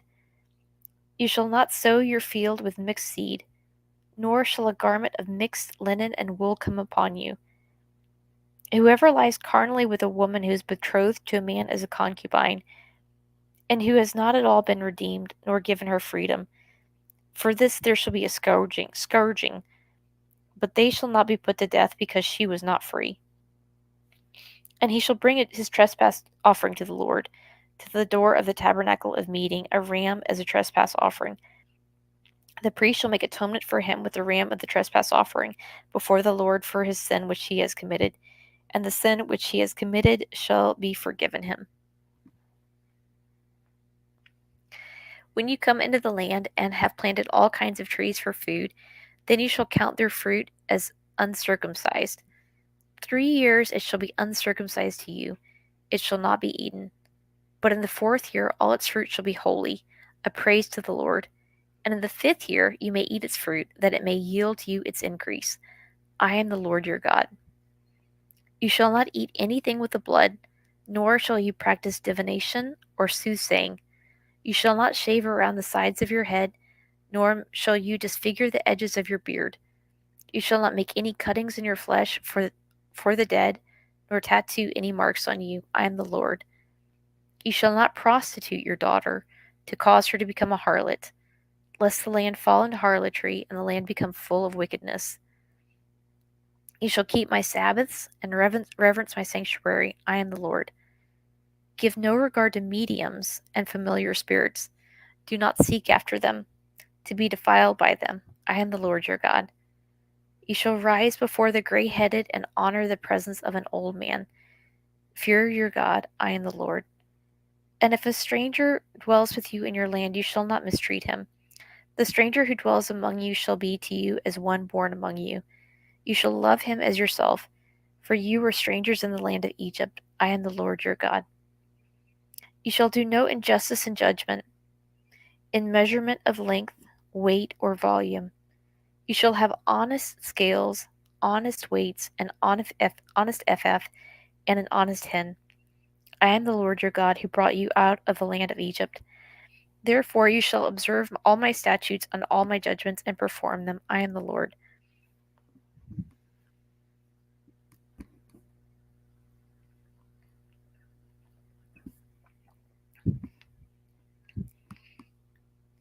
Then the Lord spoke to Moses, saying, Again you shall say to the children of Israel, Whoever of the children of Israel, or of the strangers who dwell in Israel, whoever who gives any of his descendants to Molech, he shall surely be put to death. The people of the land shall stone him with stones. I will set my face against that man, and I will cut him off from his people, because he has given some of his descendants to Molech, to defile my sanctuary and profane my holy name. And if the people of the land should in any way hide their eyes from the man, when he gives some of his descendants to Molech, and they do not kill him, then I will set my face against that man and against his family, and I will cut him off from his people, and all who prostitute themselves with him to commit harlotry with Molech.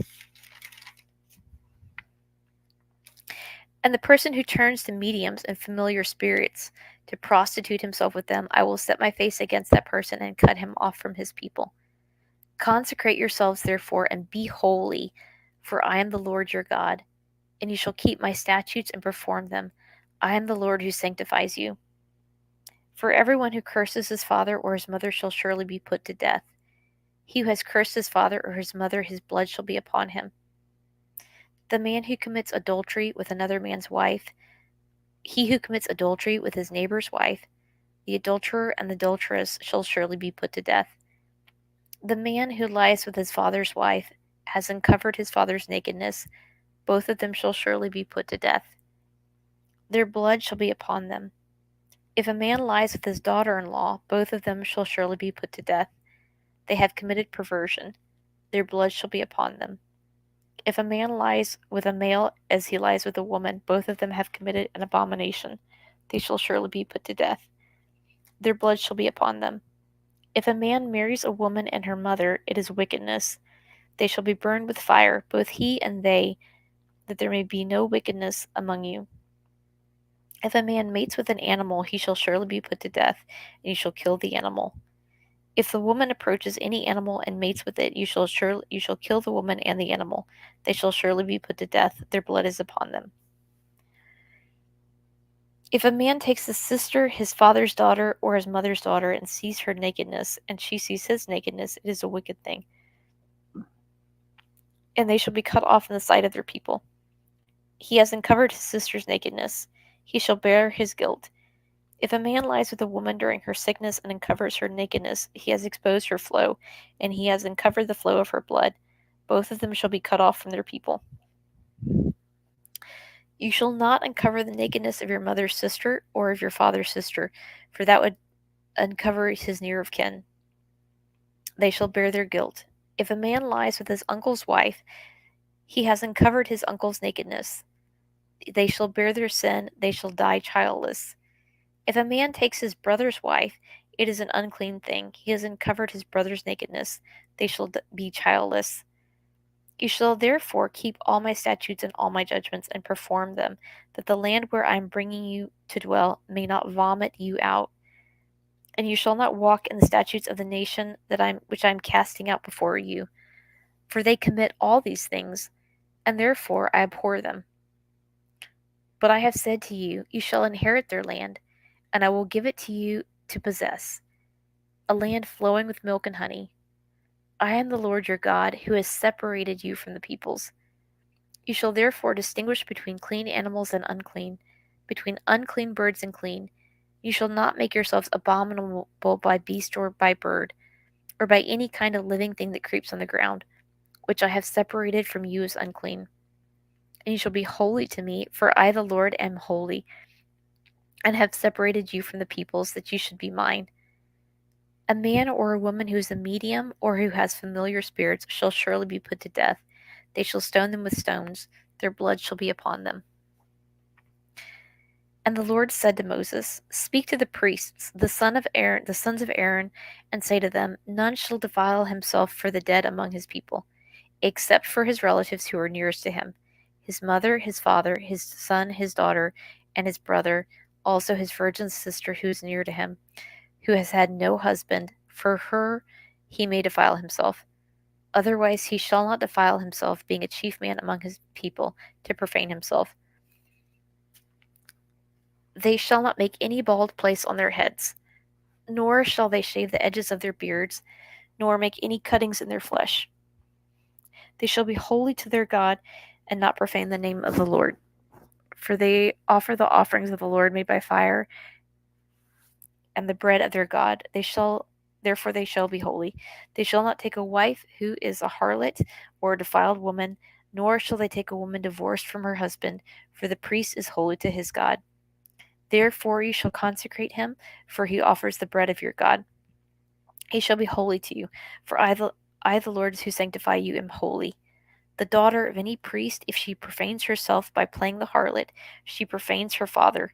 She shall be burned with fire.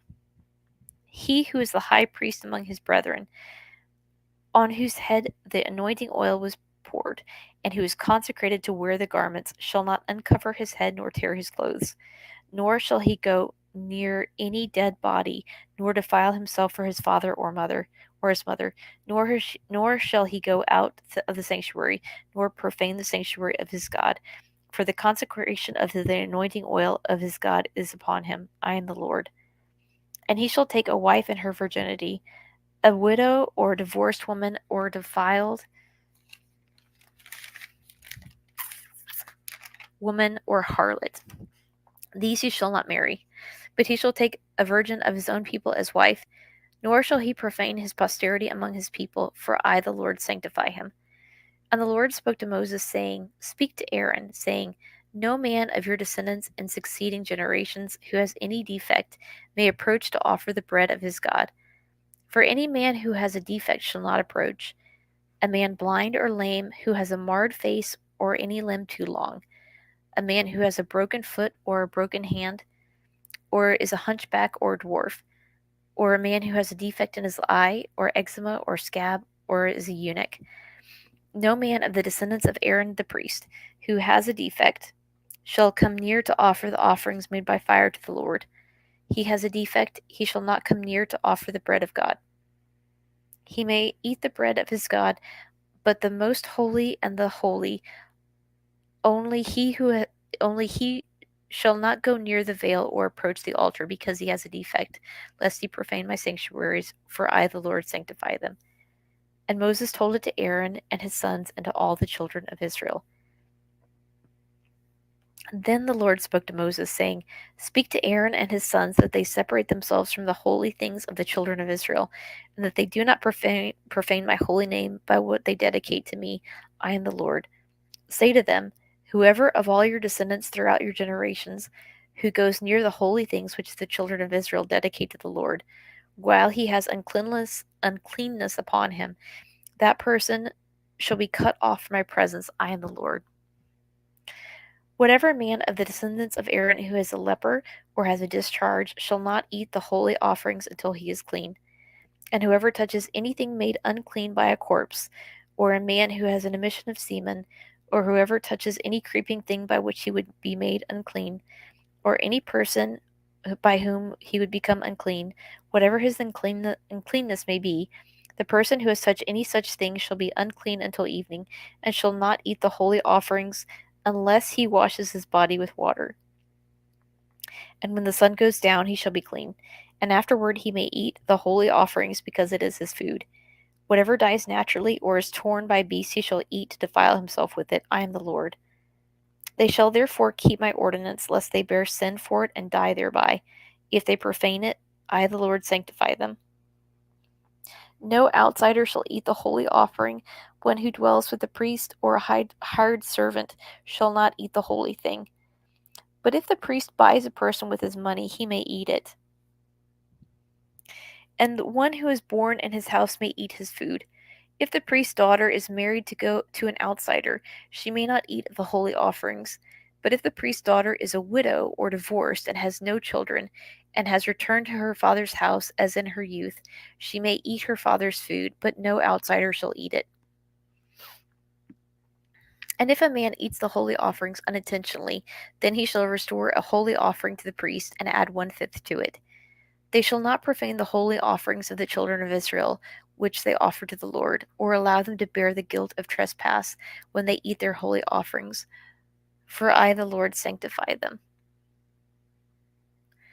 And the Lord spoke to Moses, saying, Speak to Aaron and to his sons, and to all the children of Israel, and say to them, Whatever man of the house of Israel, or of the strangers in Israel, who offers his sacrifice for any of his vows, or for any of his free will offerings, which they offer to the Lord as a burnt offering, you shall offer of your own free will a male without blemish from the cattle, from the sheep, or from the goats.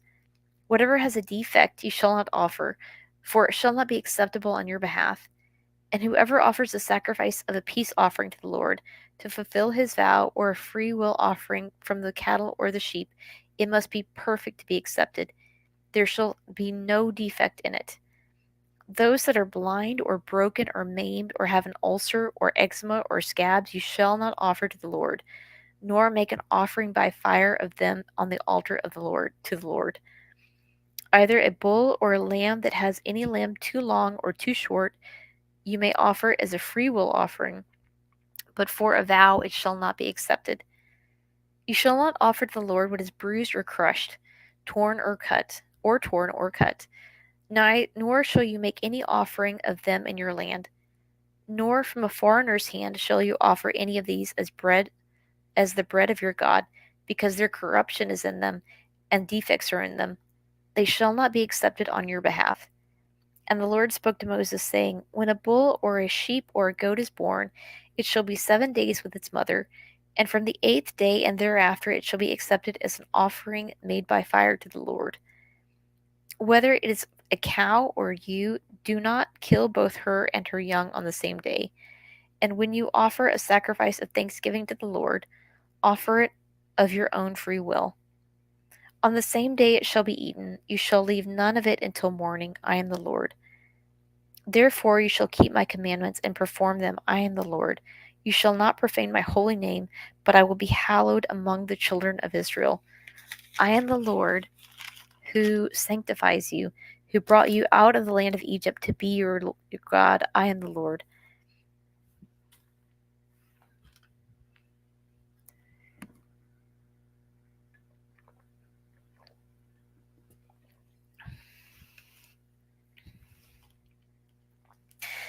And the Lord spoke to Moses, saying, Speak to the children of Israel, and say to them, The feast of the Lord, which you shall proclaim to be holy convocations, these are my feasts.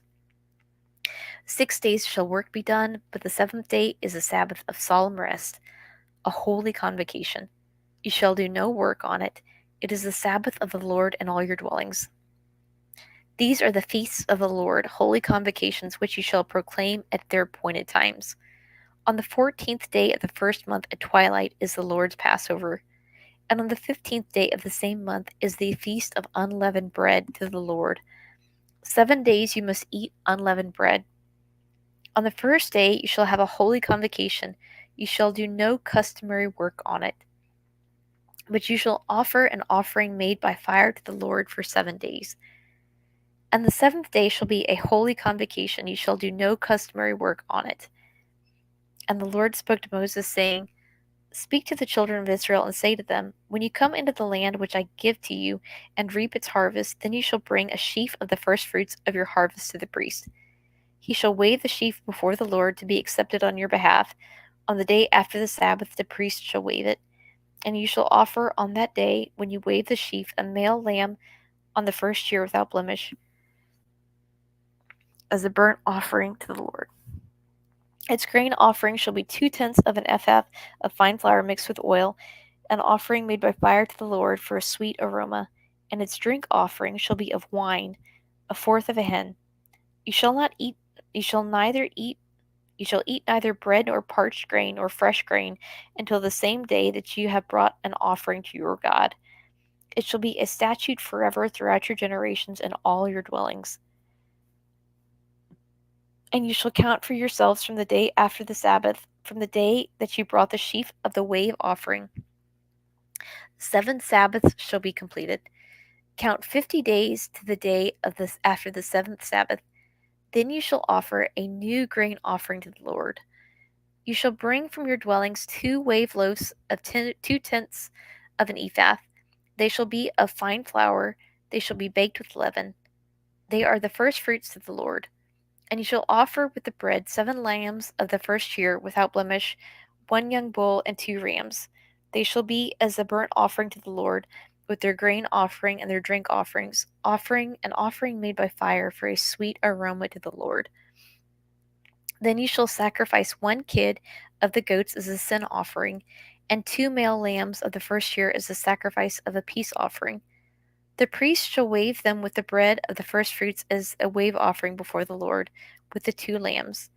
They shall be holy to the Lord for the priest. And you shall proclaim on the same day that is the holy convocation to you. You shall do no customary work on it. It shall be a statute forever in all your dwellings throughout your generations. When you reap the harvest of your land, you shall not wholly reap the corners of your fields when you reap, nor shall you gather any gleaning from your harvest. You shall leave them for the poor and for the stranger. I am the Lord your God. Then the Lord spoke to Moses, saying, Speak to the children of Israel, saying, In the 7th month, on the first day of the month, you shall have a Sabbath rest, a memorial of blowing of trumpets, a holy convocation. You shall do no customary work on it. You shall offer an offering made by fire to the Lord. And the Lord spoke to Moses, saying, Also the 10th day of the 7th month shall be the day of atonement. It shall be a holy convocation for you. You shall afflict your souls and offer an offering made by fire to the Lord. And you shall do no work on that same day, for it is the day of atonement, to make atonement before you before the Lord your God. For any person who is not afflicted in soul on the same day shall be cut off from his people. And any person who does any work on the same day, that person I will destroy from among his people. You shall do no manner of work. It shall be a statute forever throughout your generations in all your dwellings. It shall be to you a Sabbath of solemn rest, and you shall afflict your souls. On the 9th day of the month at evening, from evening to evening, You shall celebrate the Sabbath, your Sabbath.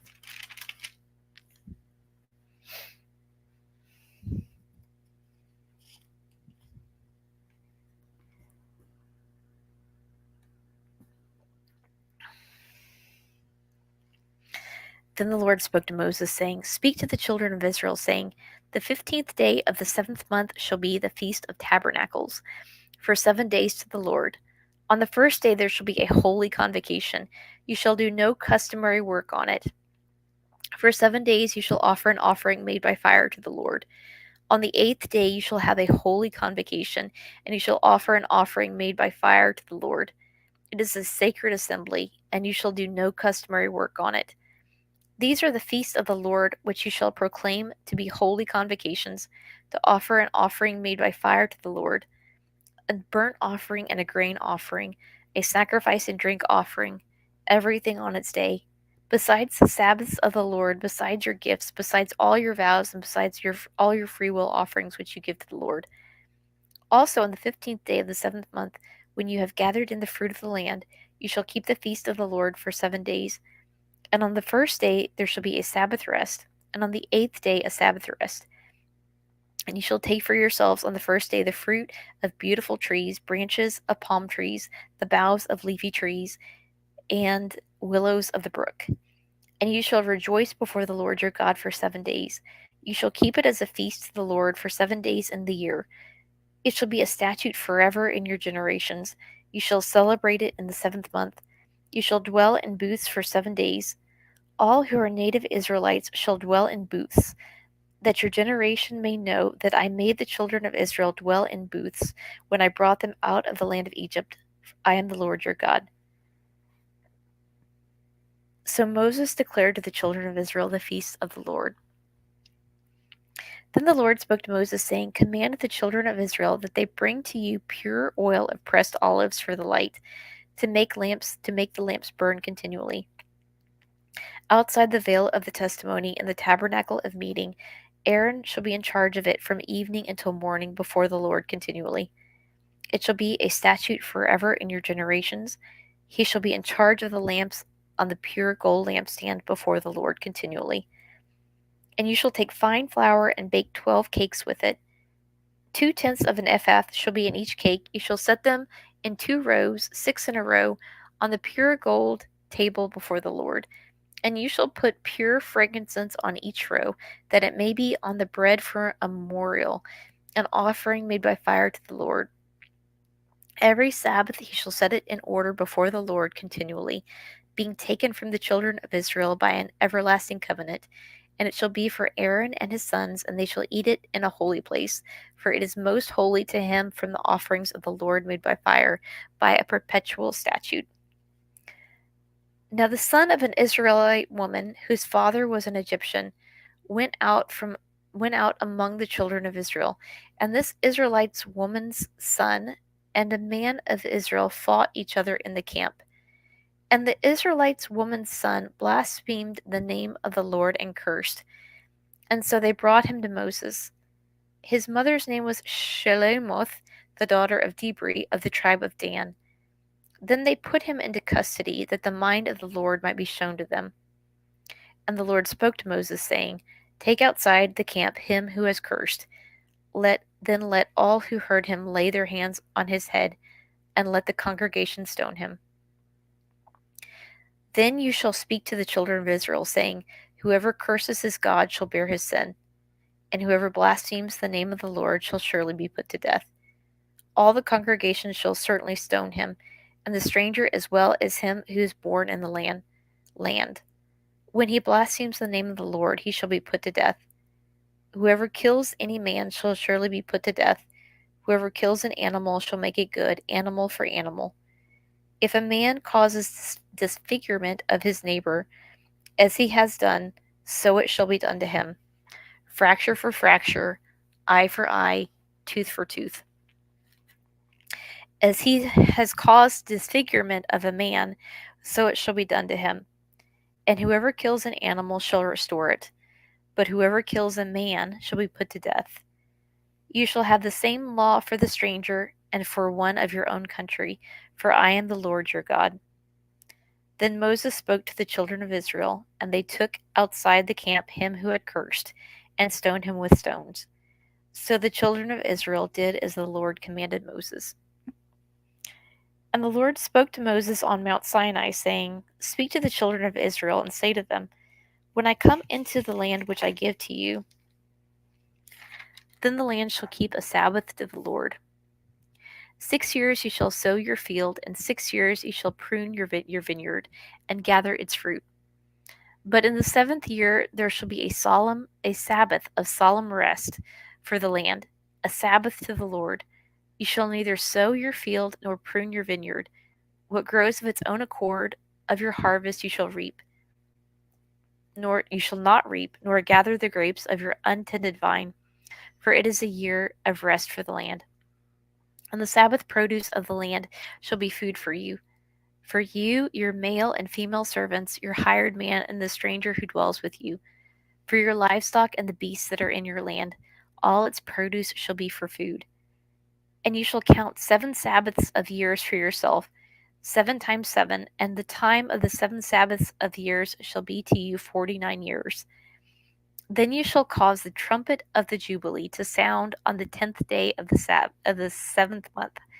On the Day of Atonement you shall make the trumpet to sound throughout all your land, and you shall consecrate the 50th year, and proclaim liberty throughout all the land to all its inhabitants. It shall be a jubilee for you, and each of you shall return to his possession, and each of you shall return to his family. That 50th year shall be a jubilee to you. In it you shall neither sow nor reap what grows of its own accord, nor gather the grapes of your untended vine, for it is the jubilee. It shall be holy to you, and you shall eat its produce from the field.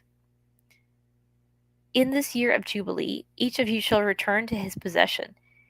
If you sell anything to your neighbor, or buy from your neighbor's hand, you shall not oppress one another.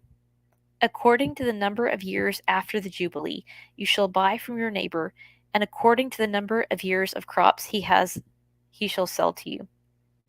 According to the multitude of years, you shall increase its price, and according to the fewer number of years, you shall diminish its price. For he sells to you according to the number of years of the crops. Therefore you shall not oppress one another, but you shall fear your God, for I am the Lord your God. So you shall observe my statutes and keep my judgments and perform them, and you will dwell in the land in safety. Then the land will yield its fruit, and you will eat your fill, and dwell there in safety. And if you say, What shall we eat in the 7th year, since we shall not sow nor gather in our produce? Then I will command my blessing on you in the 6th year, and it will bring forth produce enough for 3 years. And you shall sow in the 8th year, and eat produce until the 9th year. Eat old produce until the 9th year. Until its produce comes in, you shall eat of the old harvest.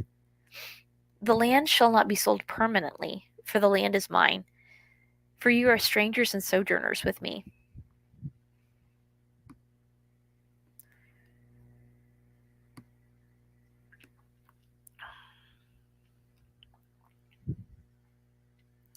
And in all the land of your possession you shall grant redemption of the land.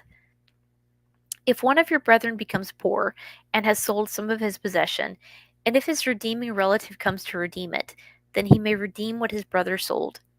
Or if the man has no one to redeem it, but he himself becomes able to redeem it, then let him count the years since its sale, and restore the remainder to the man to whom he sold it, that he may return to his possession. But if he is not able to have it restored to him, then what was sold shall remain in the hand of him who bought it until the year of Jubilee. And in the year of Jubilee it shall be released, and he shall return to his possession. If a man sells a house in a walled city, then he may redeem it within a whole year after it is sold. Within a full year he may redeem it. But if it is not redeemed within the space of a full year, then the house in the walled city shall belong permanently to him who bought it throughout his generations.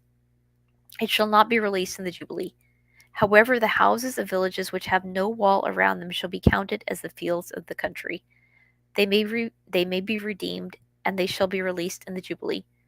Nevertheless, the cities of the Levites and the houses in the cities of their possession the Levites may redeem at any time.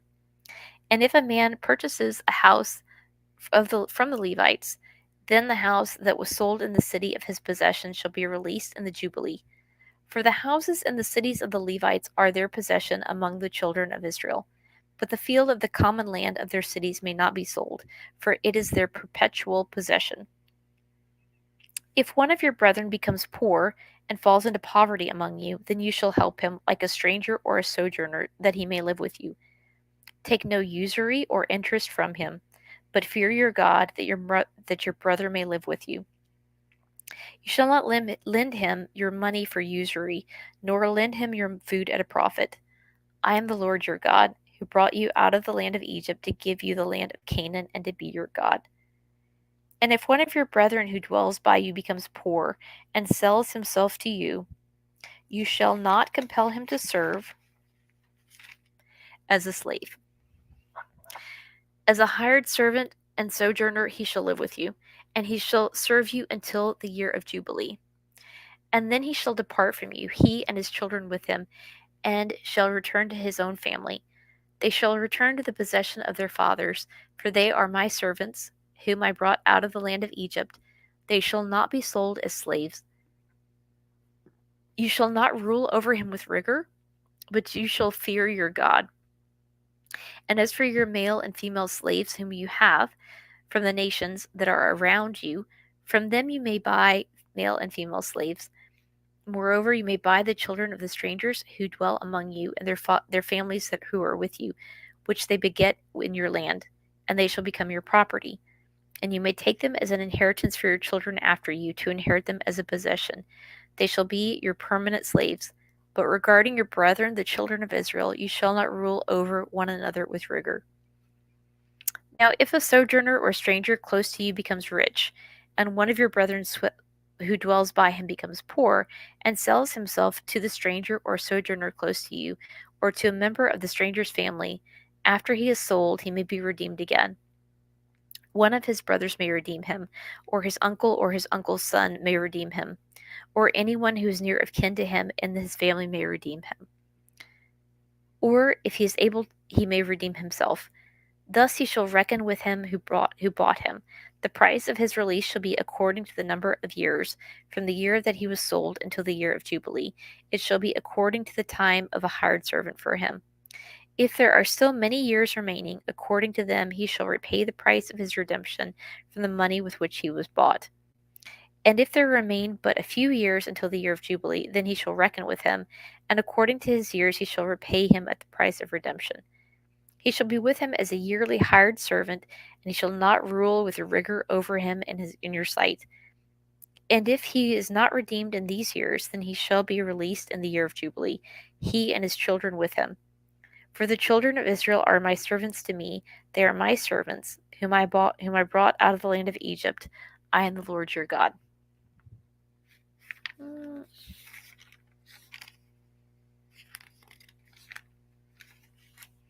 Okay, I'm going to take a quick break.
Okay.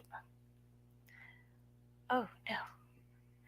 I think I lost my place. Oh, nope, I didn't. Okay, here we go.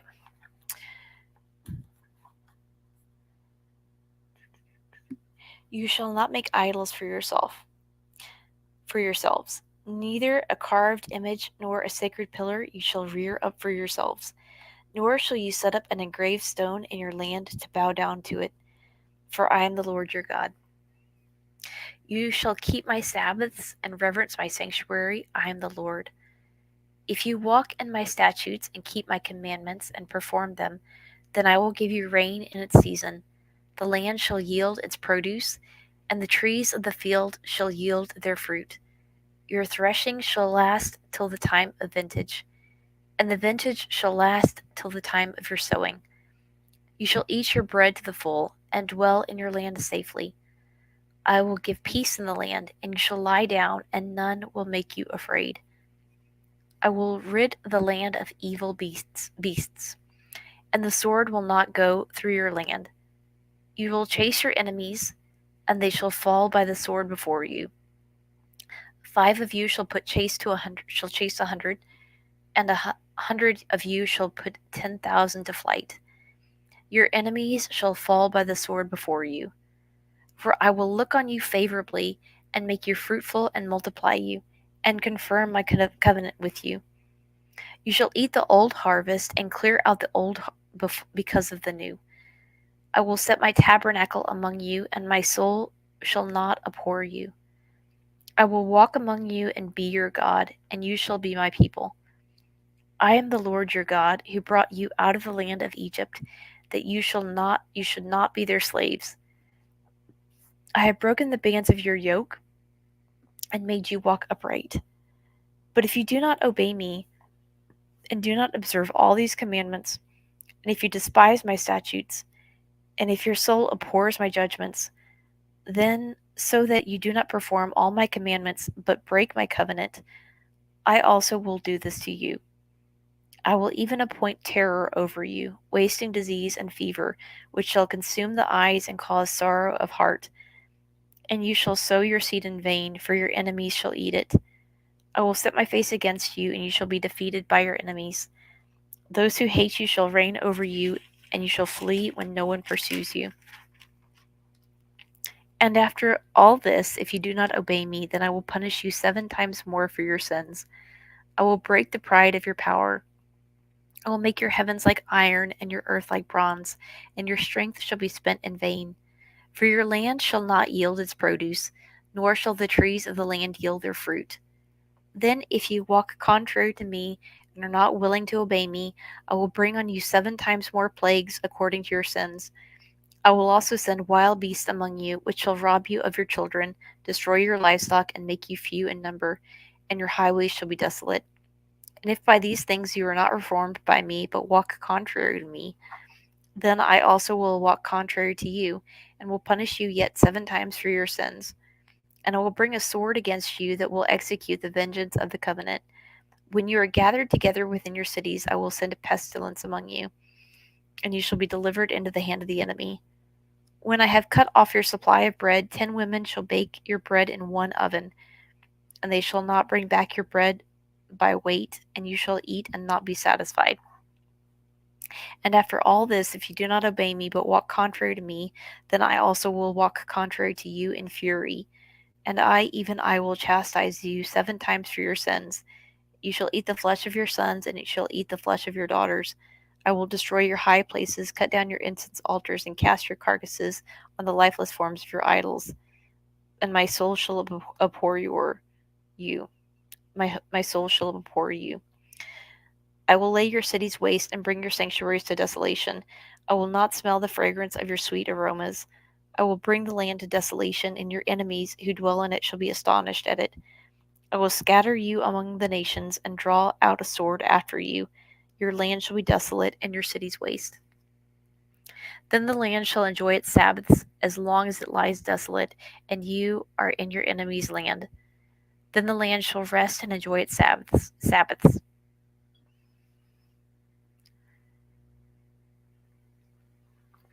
As long as it lies desolate, it shall rest. for the time it did not rest on your Sabbaths when you dwelt in it. And as for those who of you who are left, I will send faintness into their hearts in the lands of their enemies. The sound of a shaken leaf shall cause them to flee, and they shall flee as though fleeing from a sword. They shall fall when no one pursues. They shall stumble over one another, as it were before a sword when no one pursues. And you shall have no power to stand before your enemies. You shall perish among the nations, and the land of your enemies shall eat you up. And those of you who are left shall waste away in their iniquity in your enemies' lands, and also in their fathers' iniquities which are with them they shall waste away. But if they confess their iniquity and the iniquity of their fathers with their unfaithfulness in which they were unfaithful to me, and that they have walked contrary to me, and that I also have walked contrary to them, and have brought them into the land of their enemies, if their uncircumcised hearts are humbled, and they accept their guilt, then I will remember my covenant with Jacob, my covenant with Isaac, and my covenant with Abraham. I will remember. I will remember the land. The land shall also be left empty by them, and will enjoy its Sabbaths while it lies desolate without them. They will accept their guilt because they despised my judgments, and because their soul abhorred my statutes. Yet for all that, when they are in the land of their enemies, I will not cast them away, nor shall I abhor them, to utterly destroy them and break my covenant with them. For I am the Lord their God. But for their sake I will remember the covenant of their ancestors, whom I brought out of the land of Egypt in the sight of the nations, that I might be their God. I am the Lord.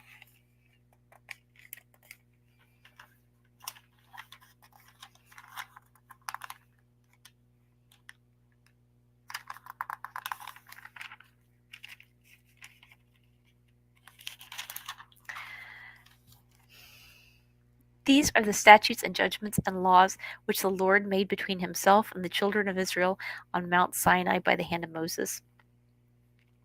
Now the Lord spoke to Moses, saying, Speak to the children of Israel, and say to them, When a man consecrates by a vow certain persons to the Lord, according to your evaluation, if your evaluation is of a male from 20 years up to 60 years old, then your evaluation shall be 50 shekels of silver, according to the shekel of the sanctuary. If it is a female, then your evaluation shall be 30 shekels. And if from 5 years old up to 20 years old, then your valuation for a male shall be 20 shekels, and for a female 10 shekels. And if from a month old up to 5 years old, then your valuation for a male shall be 5 shekels of silver, and for a female your valuation shall be 3 shekels of silver. And if from 60 years old and above if it is a male, your valuation shall be 15 shekels, and for a female 10 shekels. But if he is too poor to pay your valuation, then he shall present himself before the priest, and the priest shall set a value for him according to the ability of him who vowed. The priest shall value him. And if it is an animal that men may bring as an offering to the Lord, all that anyone gives to the Lord shall be holy. He shall not substitute it or exchange it, good for bad or bad for good.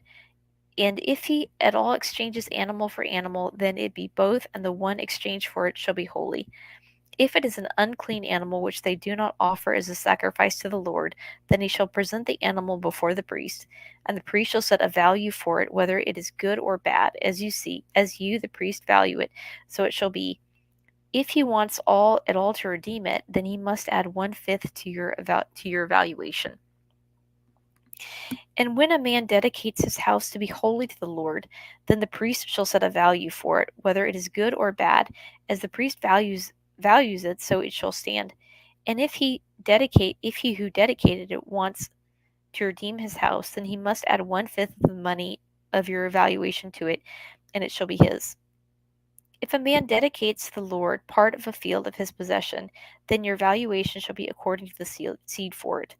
A homer of barley seed shall be valued at 50 shekels of silver. If he dedicates his field from the year of Jubilee, according to your valuation it shall stand. But if he dedicates his field after the Jubilee, then the priest shall reckon to him the money due according to the years that shall remain to the year of Jubilee, and it shall be deducted from your valuation.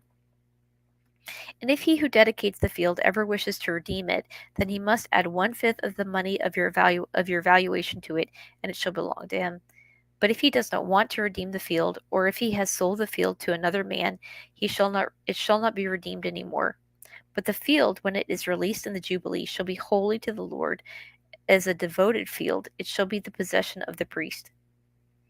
And if a man dedicates to the Lord a field which he has bought, which is not the field of his possession, then the priest shall reckon to him the worth of your valuation up to the year of Jubilee, and he shall give your valuation on that day as a holy offering to the Lord.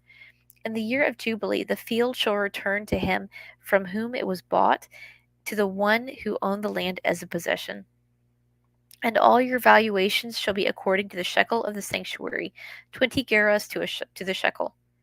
But the firstborn of the animals, which should be the Lord's firstborn, no man shall dedicate, whether it is an ox or sheep, it is the Lord's.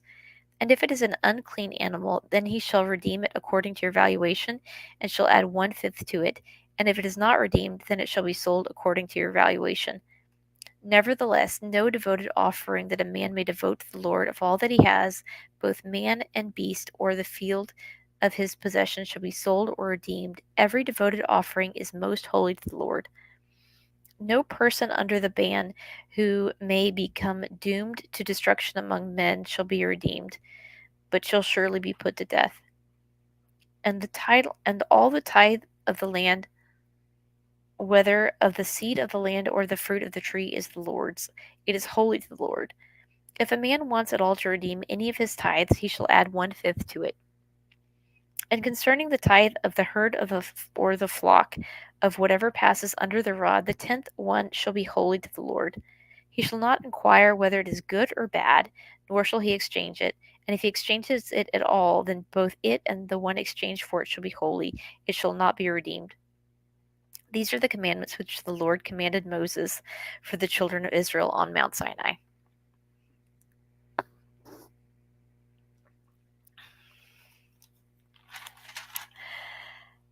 The book of Numbers. Now the Lord spoke to Moses in the wilderness of Sinai, in the tabernacle of meeting, on the first day of the 2nd month, in the 2nd year after they had come out of the land of Egypt, saying, Take a census of all the congregation of the children of Israel, by their families, by their fathers' houses, according to the number of names, every male individually, from 20 years old and above, all who are able to go to war in Israel. You and Aaron shall number them by their armies, and with you there shall be a man from every tribe, each one the head of his father's house. These are the names of the men who shall stand with you. From Reuben, Elizur the son of Shadur. From Simeon, Shelumiel the son of Zerushadai. From Judah, Nahshon the son of Aminadab. From Issachar, Nathaniel the son of Zerur. From Zebulun, Eliab the son of Helon. From the sons of Joseph, from Ephraim, Elisham. It's late at night. This is probably not the passage to pick to read. Elishama the son of Amihud. From Manasseh, that's not in the Bible. That's me ad-libbing, by the way. From Manasseh, Gamaliel the son of Pedasur. From Benjamin, Abidan the son of Gidonai. From Dan, Ahiezer the son of Amishadai.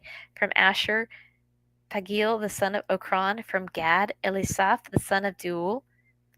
From Naphtali, Ahira the son of Enan.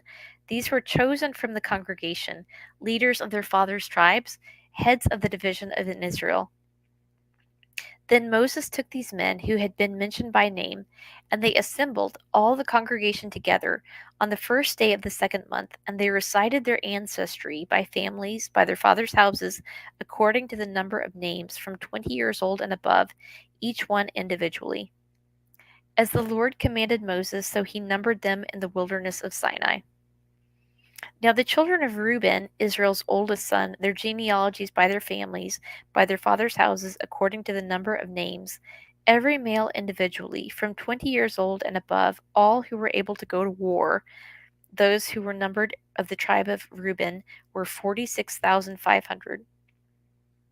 From the children of Simeon, their genealogies by their families, by their father's house, of those who were numbered, according to the number of names, every male individually from 20 years old and above, all who were able to go to war.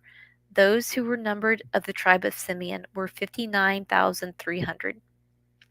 From the children of Gad, their genealogies by their families and their fathers' houses, according to the number of names, from 20 years old and above, all who were able to go to war. These who were numbered out of the tribe of Gad were 45,650.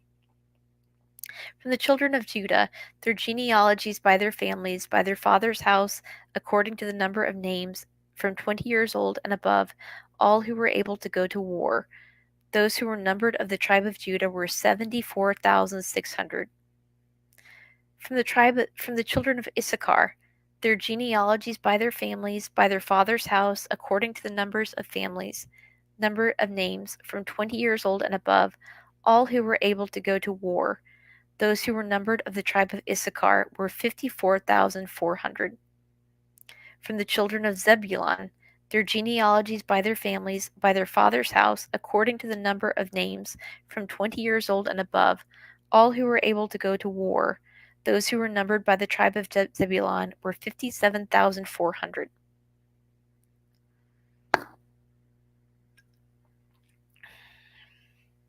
From the sons of Joseph, the children of Ephraim, their genealogies by their families, by their father's house, according to the number of names, from 20 years old and above, all who were able to go to war. Those who were numbered of the tribe of Ephraim were 40,500. From the children of Manasseh, their genealogies by their families, by their father's house, according to the number of names, from 20 years old and above, all who were able to go to war. Those who were numbered of the tribe of Manasseh were 32,200. From the children of Benjamin, their genealogies by their families, by their father's house, according to the number of names, from 20 years old and above, all who were able to go to war. Those who were numbered by the tribe of Benjamin were 35,400. From the children of Dan, their genealogies by their families, by their father's house, according to the number of names, from 20 years old and above, all who were able to go to war. Those who were numbered of the tribe of Dan were 62,700. From the children of Asher, their genealogies by their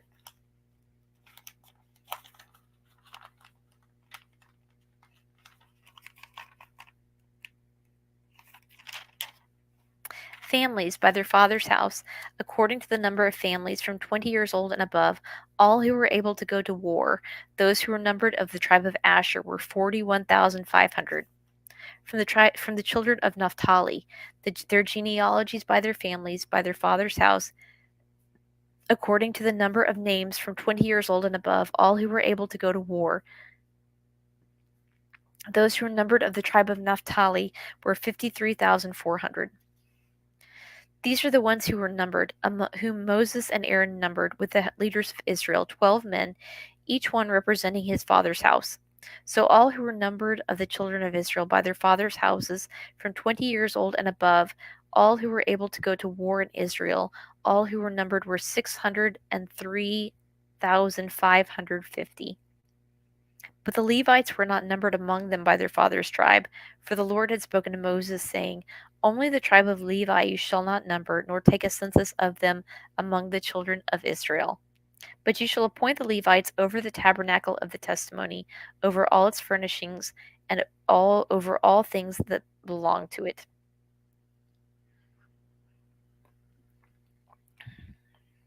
They shall carry the tabernacle and all its furnishings. They shall attend to it and camp around the tabernacle. And when the tabernacle is to go forward, the Levites shall take it down, and when the tabernacle is set to be up, the Levites shall set it up. The outsider who comes near shall be put to death. The children of Israel shall pitch their tents, every one by his own camp, every one by his own standard, according to their armies. But the Levites shall camp around the tabernacle of the testimony, that there may be no wrath on the congregation of the children of Israel, and the Levites shall keep charge of the tabernacle of the testimony. Thus the children of Israel did, according to all that the Lord commanded Moses, so they did. And the Lord spoke to Moses and Aaron, saying, Every one of the children of Israel shall camp by his own standard, beside the emblems of his father's house. They shall camp some distance from the tabernacle of meeting. On the east side, toward the rising of the sun, those of the standard of the forces of with Judah shall camp according to their armies. And Nahshon, the son of Amminadab, shall be the leader of the children of Judah. And his army was numbered at 74,600. Those who camp next to him shall be the tribe of Issachar. And Nathaniel, the son of Zur, shall be the leader of the children of Issachar. And his army was numbered at 54,400. Then comes the tribe of Zebulun. And Eliab, the son of Helon, shall be the leader of the children of Zebulun. And his army was numbered at 57,400. All who were numbered according to their armies of the forces with Judah. 186,400. These shall break camp first. On the south side shall be the standard of the forces with Reuben, according to their armies. And the leader of the children of Reuben shall be Eleazar, the son of Shudur. And his army was numbered at 46,500. Those who camp next to him shall be the tribe of Simeon. And the leader of the children of Simeon shall be Shelumiel, the son of Zerushadai. And his army was numbered at 59,300. Then comes the tribe of Gad, and the leader of the children of Gad shall be Eliasaph the son of Reuel, and his army was numbered at 45,650. All who were numbered according to their armies of the forces of Reuben, 151,450. They shall be the second to break camp. And the tabernacle of meeting shall move out with the camp of the Levites in the middle of the camps as they camp. So they shall move out, every one in his place by their standards. On the west side shall be the standard of the forces of Ephraim, according to their armies, and the leader of the children of Ephraim shall be Elishama, the son of Ammihud, and his army was numbered at 40,500. Next to him comes the tribe of Manasseh. And the leader of the children of Manasseh shall be Gamaliel, the son of Pedazur, and his army was numbered at 32,200. Then comes the tribe of Benjamin, and the leader of the children of Benjamin shall be Abidan, the son of Gidoni, and his army was numbered at 35,400. All who were numbered according to their armies of the forces with Ephraim, 108,100. They shall be the third to break camp. The standard of the forces with Dan shall be on the north side according to their armies, and the leader of the children of Dan shall be Ahiziar, the son of Ammishaddai, and his army was numbered at 62,700. Those who camp next to him shall be the tribe of Asher, and the leader of the children of Asher shall be Pagiel, the son of Okran, and his army was numbered at 41,500. Then comes the tribe Naphtali, and the leader of the children of Naphtali shall be Ahira the son of Enon, and his army was numbered at 53,400.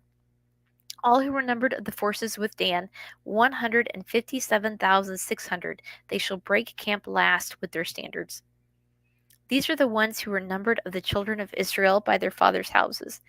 All who were numbered according to their armies of the forces were 603,550. 550. But the Levites were not numbered among the children of Israel, just as the Lord commanded Moses. Thus the children of Israel did according to all that the Lord commanded Moses. So they camped by their standards, and so they broke camp, each one by his family according to their fathers' houses.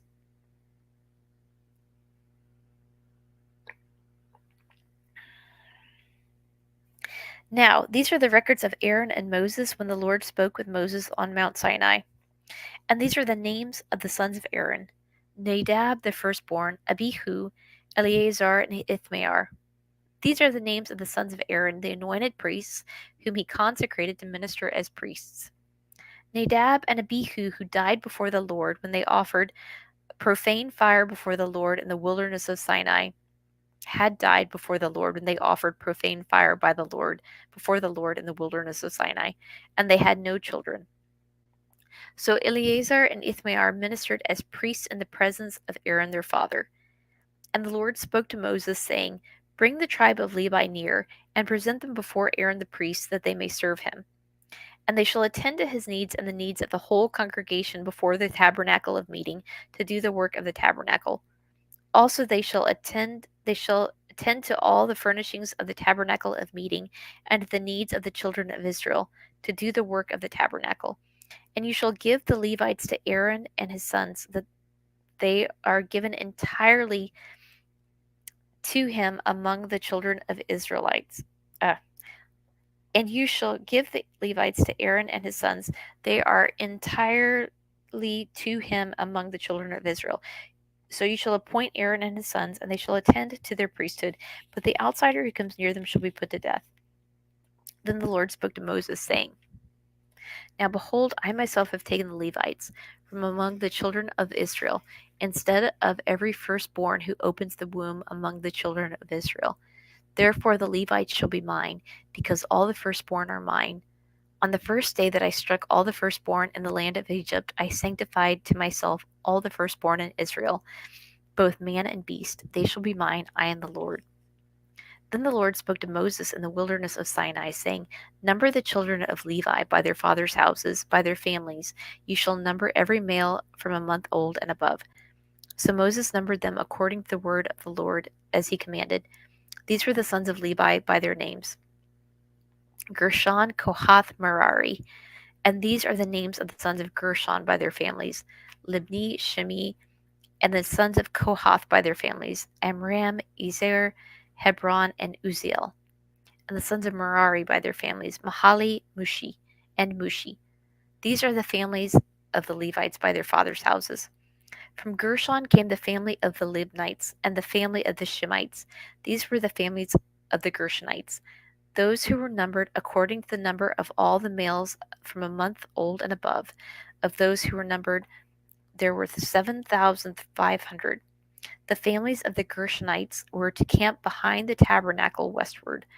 And the leader of the father's house of the Gershonites was Eliasaph, the son of Lael. The duties of the children of Gershon and the tabernacle of meeting included the tabernacle, the tent with its covering, the screen for the door of the tabernacle of meeting, the screen for the door of the court, the hangings of the court which are around the tabernacle and the altar, and their cords, according to all the work relating to them. From Kohath came the family of the Amorites, the family of the Isharites, the family of the Hebronites, and the family of the Uzzielites. These were the families of the Kohathites. According to the number of all the males from a month old and above, there were 8,600 keeping charge of the sanctuary. The families of the children of Kohath were to camp on the south side of the tabernacle, and the leader of the father's house of the families of the Kohathites was Elizaphan, the son of Uziel. Their duty included the ark, the table, the lampstand, the altars, and the utensils of the sanctuary with which they ministered, the screen, and all the work relating to them.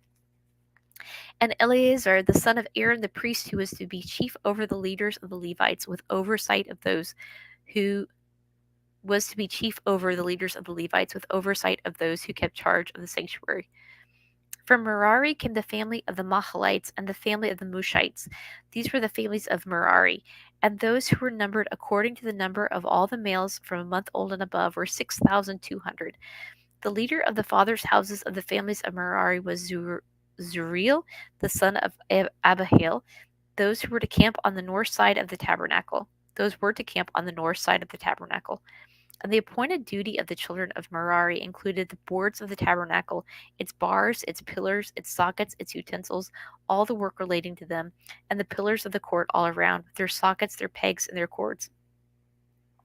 Moreover, those who were to camp before the tabernacle on the east, before the tabernacle of meeting, were Moses, Aaron, and his sons, keeping charge of the sanctuary to meet the needs of the children of Israel.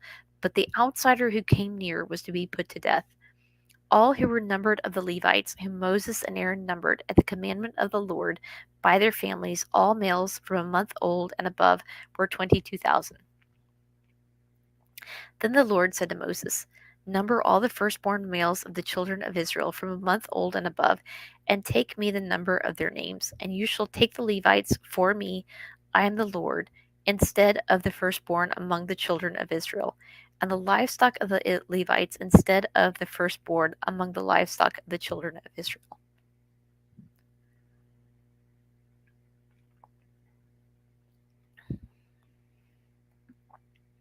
So Moses numbered all the firstborn among the children of Israel as the Lord commanded him. And all the firstborn males, according to the number of names from a month old and above, of those who were numbered of them, were 22,273. Then the Lord spoke to Moses, saying, Take the Levites instead of all the firstborn among the children of Israel, and the livestock of the Levites instead of their livestock. The Levites shall be mine. I am the Lord. And for the redemption of the 273 of the firstborn of the children of Israel, who are more than the number of the Levites, you shall take 5 shekels for each one individually. You shall take them in the currency of the shekel of the sanctuary, the shekel of 20 gerahs, and you shall give them money with which the excess number of them is redeemed to Aaron and his sons. So Moses took the redemption money from those who were over and above those who were redeemed by the Levites. From the firstborn of the children of Israel he took the money, 1,365 shekels, according to the shekel of the sanctuary. And God gave their redemption money to Aaron and his sons according to the word of the Lord, as the Lord commanded Moses. Then the Lord spoke to Moses and Aaron, saying, Take a census of the sons of Kohath from among the children of Levi, by their families, by their father's house, for 30 years old and above, even to 50 years old, all who enter the service to do the work of the tabernacle in the tabernacle of meeting. This is the service of the sons of Kohath in the tabernacle of meeting relating to the most holy things. When the camp prepares to journey, Aaron and his sons shall come, and they shall take down the covering veil and cover the ark of the testimony with it. Then they shall put on it a covering of badger skins, and spread over that a cloth entirely of blue, and they shall insert its poles. On the table of showbread they shall spread a blue cloth, and put on it the dishes, the pans, the bowls, and the pitchers for pouring, and the showbread shall be on it. They shall spread over them a scarlet cloth, and cover the same with a covering of badger skins, and they shall insert its bowls. And then they shall take a blue cloth and cover the lampstand of the light with its lamps, its wicker trimmers, its trays, and all its oil vessels with which they service it. They shall put it with all its utensils in a covering of badger skins, and shall put it on a carrying beam. Over the golden altar they shall spread a blue cloth, and shall cover it with a covering of badger skins, and they shall insert its poles. Then they shall take all the utensils of service with which they minister in the sanctuary, put them in a blue cloth, cover them with a covering of badger skins, and put them on a carrying beam. Also they shall take away the ashes from the altar, and spread a purple cloth over it. Then they shall put on it all its implements with which they minister there, the fire pans, the forks, the shovels, the basins, and all the utensils of the altar. And they shall spread on it a covering of badger skins and insert its poles. And when Aaron and his sons have finished covering the sanctuary and all the furnishings of the sanctuary, when the camp is set to go, then the sons of Kohath shall come to carry them, but they shall not touch any holy thing, lest they die. These are the things in the tabernacle of meeting which the sons of Kohath are to carry. The appointed duty of Eleazar, the son of Aaron the priest, is the oil for light, the sweet incense, the daily grain offering, the anointing oil, the oversight of all the tabernacle, of all that is in it, with the sanctuary and its furnishings. Then the Lord spoke to Moses and Aaron, saying, Do not cut off the tribe of the families of the Kohathites from among the Levites, but do this in regard to them, that they may live and not die when they approach the most holy things. Aaron and his sons shall go in and appoint each of them to his service and his task, but they shall not go in to watch while the holy things are being covered, lest they die. Then the Lord spoke to Moses, saying, Also, take a census of the sons of Gershon, by their fathers' houses, by their families. From 30 years old and above, even to 50 years old, you shall number them. All who enter to perform the service, to do the work in the tabernacle of meeting. This is the service of the families of the Gershonites in serving and carrying. They shall carry the curtains of the tabernacle, and the tabernacle of meeting with its covering, the covering of badger skins that is on it, the screen for the door of the tabernacle of meeting, the screen for the door of the gate of the court, the hangings of the court which are around the tabernacle and altar, and their cords, all the furnishings for their service, and all that is made for these things, so they shall serve. Aaron and his sons shall assign all the service of the sons of the Gershonites, all their tasks and all their service, and you shall appoint to them all their tasks as their duty. This is the service of the families of Gershon in the tabernacle of meeting, and their duty shall be under the authority of Ithamar, the son of Aaron the priest. As for the sons of Merari, you shall number them by their families and by their father's house. From 30 years old and above, even to 50 years old, you shall number them. Everyone who enters the service to do the work of the tabernacle of meeting. And this is what they must carry as their service for their tabernacle of meeting: the boards of the tabernacle, its bars, its pillars, its sockets, and the pillars around the court with their sockets, pegs, and cords, with all their furnishings and all their service. You shall assign to each man by name the items he must carry. This is the service of the families of the sons of Merari, as all their service for the tabernacle of meeting, under the authority of Ithamar, the son of Aaron the priest. And Moses, Aaron, and the leaders of the congregation numbered the sons of the Kohathites by their families and by their father's house, from 30 years old and above, even to 50 years old. Everyone who entered the service for work in the tabernacle of meeting, and those who were numbered by their families, were 2,750. These were the ones who were numbered of the families of the Kohathites, all who might serve in the tabernacle of meeting, whom Moses and Aaron numbered according to the commandment of the Lord by the hand of Moses. And those who were numbered of the sons of Gershon, by their families and by their father's house, from 30 years old and above, even to 50 years old, everyone who entered the service for work in the tabernacle of meeting, those who were numbered by their families, by their father's house, were 2,630. These are the ones who were numbered of the families of the sons of Gershon, of all who might serve in the tabernacle of meeting, whom Moses and Aaron numbered according to the commandment of the Lord. Those are the families of the sons of Merari who were numbered by their families, by their father's house, from 30 years old and above, even to 50 years old.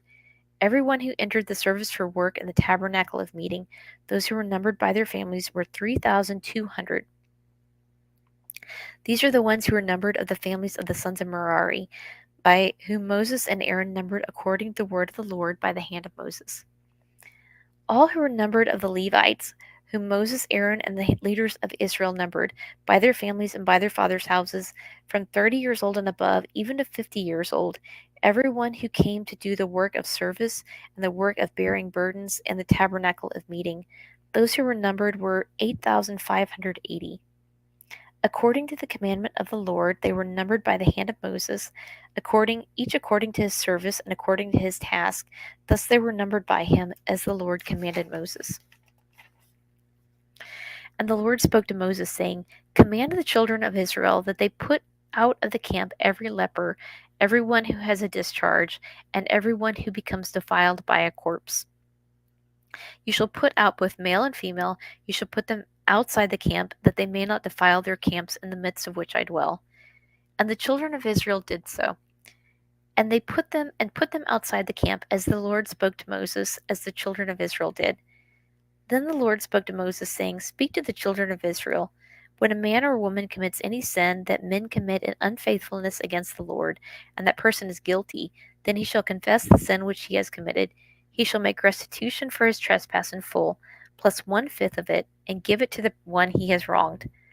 But if the man has no relative to make restitution, to whom restitution may be made for the wrong. The restitution for the wrong must go to the Lord for the priest, in addition to the ram of atonement with which atonement is made for him. Every offering of all the holy things of the children of Israel, which they bring to the priest, shall be his. And every man's holy things shall be his. Whatever any man gives the priest shall be his.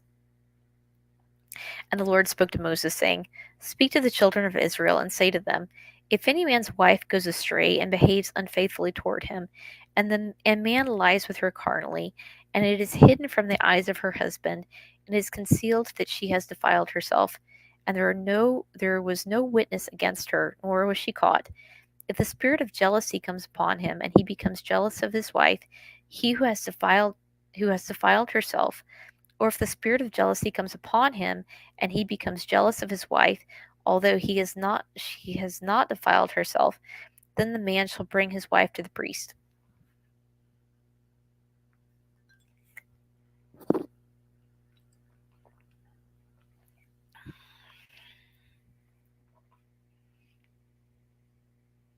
He shall bring the offering required for her, 1/10 of an ephah of barley meal.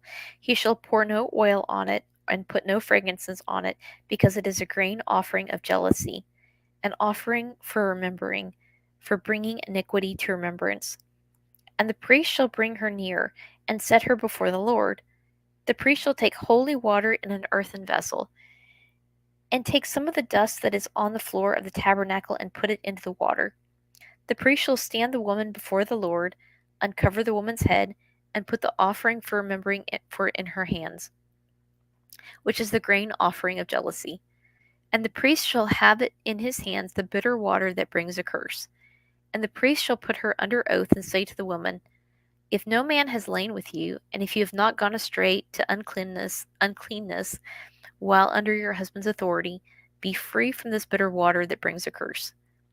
But if you have gone astray while under your husband's authority, and if you have defiled yourself, and some man other than your husband has lain with you, then the priest shall put the woman under the oath of the curse, and he shall say to the woman, The Lord make you a curse and an oath among your people. When the Lord makes your thigh rot and your belly swell, and may this water that causes the curse go into your stomach, and make your belly swell and your thigh rot. Then the woman shall say, Amen, so be it. Then the priest shall write these curses in a book, and he shall scrape them off into the bitter water. And he shall make the woman drink the bitter water that brings a curse, and the water that brings the curse shall enter her to become bitter. Then the priest shall take the grain offering of jealousy from the woman's hand, shall wave the offering before the Lord, and bring it to the altar. And the priest shall take a handful of the offering as its memorial portion, burn it on the altar, and afterward make the woman drink the water. When he has made her drink the water, then it shall be, if she has defiled herself and behaved unfaithfully toward her husband, that the water that brings the curse will enter her and become bitter, and her belly will swell, her thigh will rot, and the woman will become a curse among her people. But if the woman has not defiled herself and is clean, then she shall be free and may conceive children. This is the law of jealousy. When a wife, while under her husband's authority, goes astray and defiles herself, or when the spirit of jealousy comes upon a man, and he becomes jealous of his wife, then he shall stand the woman before the Lord, and the priest shall execute all this law upon her. Then the man shall be free from iniquity, but that woman shall bear her guilt. Then the Lord spoke to Moses, saying, Speak to the children of Israel, and say to them, When either a man or a woman consecrates an offering to take the vow of a Nazarite, to separate himself to the Lord, he shall separate himself from wine and similar drink. He shall drink neither vinegar made from wine, nor vinegar made from similar drink. Neither shall he drink any grape juice, nor eat fresh grapes or raisins. All the days of his separation he shall eat nothing that is produced by the grapevine from seed to skin. All the days of the vow of his separation no razor shall come upon his head until the days are fulfilled which he has separated himself to the Lord. He shall be holy. Then he shall let the locks of the hair of his head grow. All the days that he separates himself to the Lord he shall not go near a dead body. He shall not make himself unclean, even for his father or his mother, for his brother or his sister, when they die, because his separation to God is on his head. All the days of his separation he shall be holy to the Lord. And if anyone dies very suddenly beside him, and he defiles his consecrated head, then he shall shave his head on the day of his cleansing. On the 7th day he shall shave it. Then on the 8th day he shall bring 2 turtle doves or 2 young pigeons to the priest, to the door of the tabernacle of meeting, and the priest shall offer one as a sin offering and the other as a burnt offering, and make atonement for him, because he sinned in regard to the corpse, and he shall sanctify his head that day. He shall consecrate to the Lord the days of his separation, and bring a male lamb in its first year as a trespass offering. But the former days shall be lost, because his separation was defiled.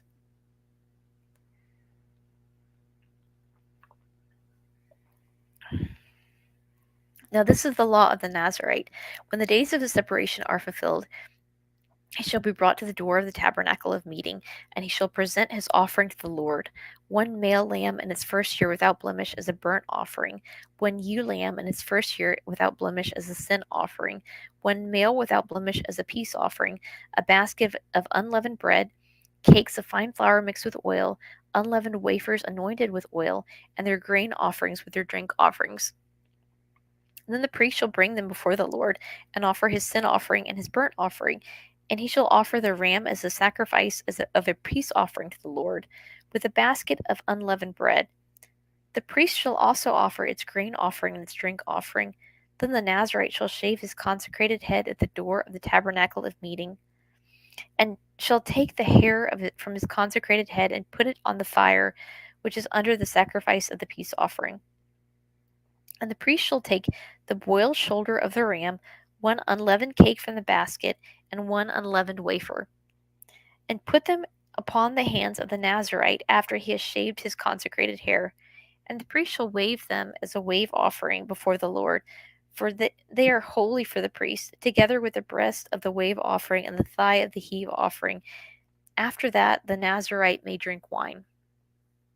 This is the law of the Nazarite who vows to the Lord the offering of his separation, and besides that, whatever else his hand is able to provide, according to the vow which he takes, so he must do according to the law of his separation.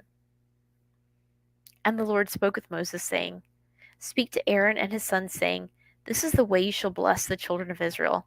Say to them, The Lord bless you and keep you. The Lord make his face to shine upon you, and be gracious to you. The Lord lift up his countenance upon you and give you peace. So they shall put my name on the children of Israel, and I will bless them. Now it came to pass, when Moses had finished setting up the tabernacle, that he anointed it, and consecrated it, and all its furnishings, and the altar and all its utensils. So he anointed them and consecrated them. Then the leaders of Israel, the heads of their fathers' houses, who were the leaders of the tribes, and over those who were numbered, made an offering. And they brought their offering before the Lord, 6 covered carts and 12 oxen, a cart for every 2 of the leaders, and for each one an ox. And they presented them before the tabernacle. Then the Lord spoke to Moses, saying, Accept these from me, that they may be used in doing the work of the tabernacle of meeting, and you shall give them to the Levites, to every man according to his service. So Moses took the carts and the oxen and gave them to the Levites. 2 carts and 4 oxen he gave to the sons of Gershon, according to their service, and 4 carts and 8 oxen he gave to the sons of Merari, according to their service, under the authority of Ithamar, the son of Aaron the priest. But to the sons of Kohath he gave none, because theirs was the service of the holy things, which they carried on their shoulders. Now, the leaders offered the dedication offering for the altar when it was anointed. So the leaders offered the offering before the altar. For the Lord said to Moses, They shall offer their offering, 1 leader each day, for the dedication of the altar. And the one who offered his offering on the first day was Nahshon, the son of Amminadab, from the tribe of Judah. His offering was 1 silver platter, the weight of which was 130 shekels, and 1 silver bowl of 70 shekels, according to the shekel of the sanctuary. both of them full of fine flour mixed with oil as a grain offering.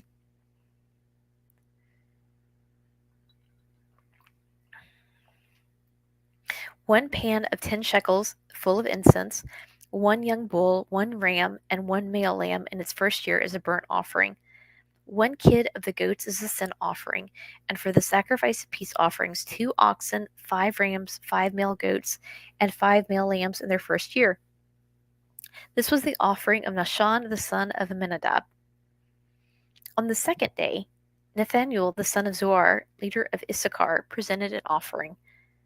For his offering he offered 1 silver platter, the weight of which was 130 shekels, and a silver bowl of 70 shekels, according to the shekel of the sanctuary, both of them full of fine flour mixed with oil as a grain offering. 1 gold pan of 10 shekels full of incense, 1 young bull, 1 ram, and 1 male goat, 1 male lamb in its first year as a burnt offering. 1 kid of the goats as a sin offering, and as the sacrifice of peace offerings, 2 oxen, 5 rams, 5 male goats, and 5 male lambs in their first year. This was the offering of Nathaniel the son of Zuar. On the third day, Eliab the son of Helon, the leader of the children of Zebulun, presented an offering. His offering was 1 silver platter, the weight of which was 130 shekels, and 1 silver bowl of 70 shekels, according to the shekel of the sanctuary, both of them full of fine flour mixed with oil as a grain offering.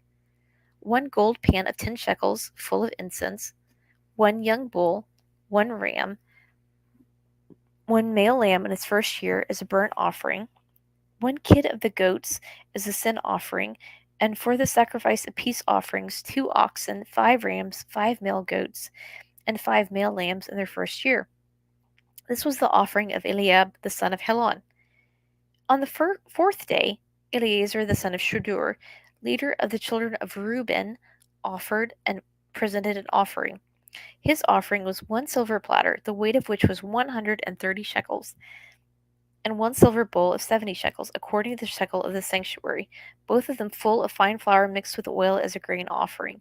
1 gold pan of 10 shekels full of incense, 1 young bull, 1 ram, and 1 male lamb in its first year as a burnt offering. 1 kid of the goats as a sin offering, and as a sacrifice of peace offerings, 2 oxen, 5 rams, 5 male goats, and 5 male lambs in their first year. This was the offering of Eleazar the son of Shudur. On the 5th day, Shelumiel the son of Zurishaddai, leader of the children of Simeon, presented an offering. His offering was 1 silver platter, the weight of which was 130 shekels, and 1 silver bowl of 70 shekels, according to the shekel of the sanctuary, both of them full of fine flour mixed with oil as a grain offering. 1 gold pan of 10 shekels full of incense, 1 young bull, 1 ram, and 1 male lamb in its first year as a burnt offering. 1 kid of the goats as a sin offering, and as a sacrifice of peace offerings, 2 oxen, 5 rams, 5 male goats, and 5 male lambs in their first year. This was the offering of Shelumiel, the son of Zurishaddai. On the 6th day, Eliasaph, the son of Duel, leader of the children of Gad, presented an offering.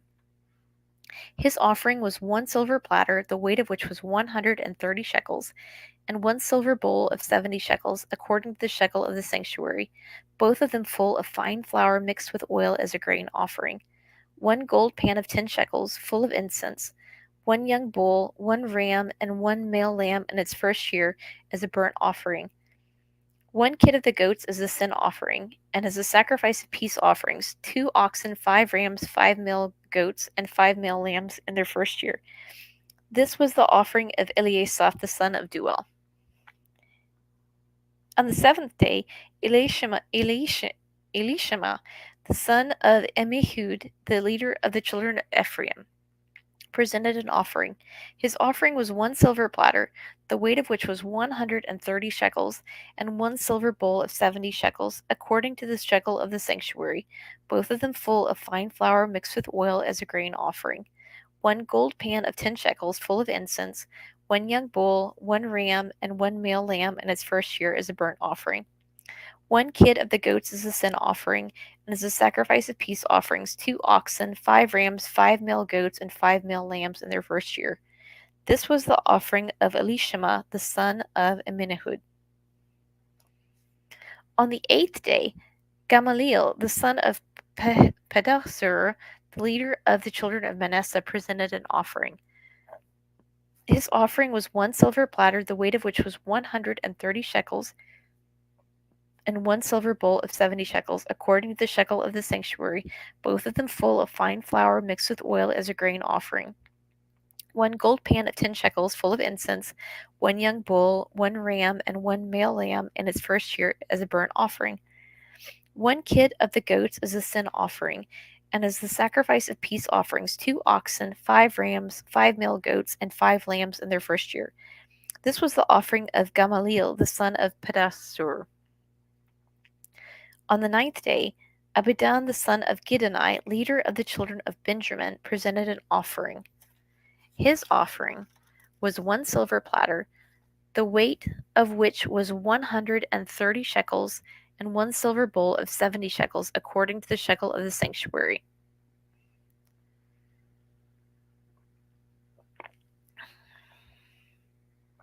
Both of them full of fine flour mixed with oil as a grain offering. 1 gold pan of 10 shekels full of incense, 1 young bull, 1 ram, and 1 male lamb in its first year as a burnt offering.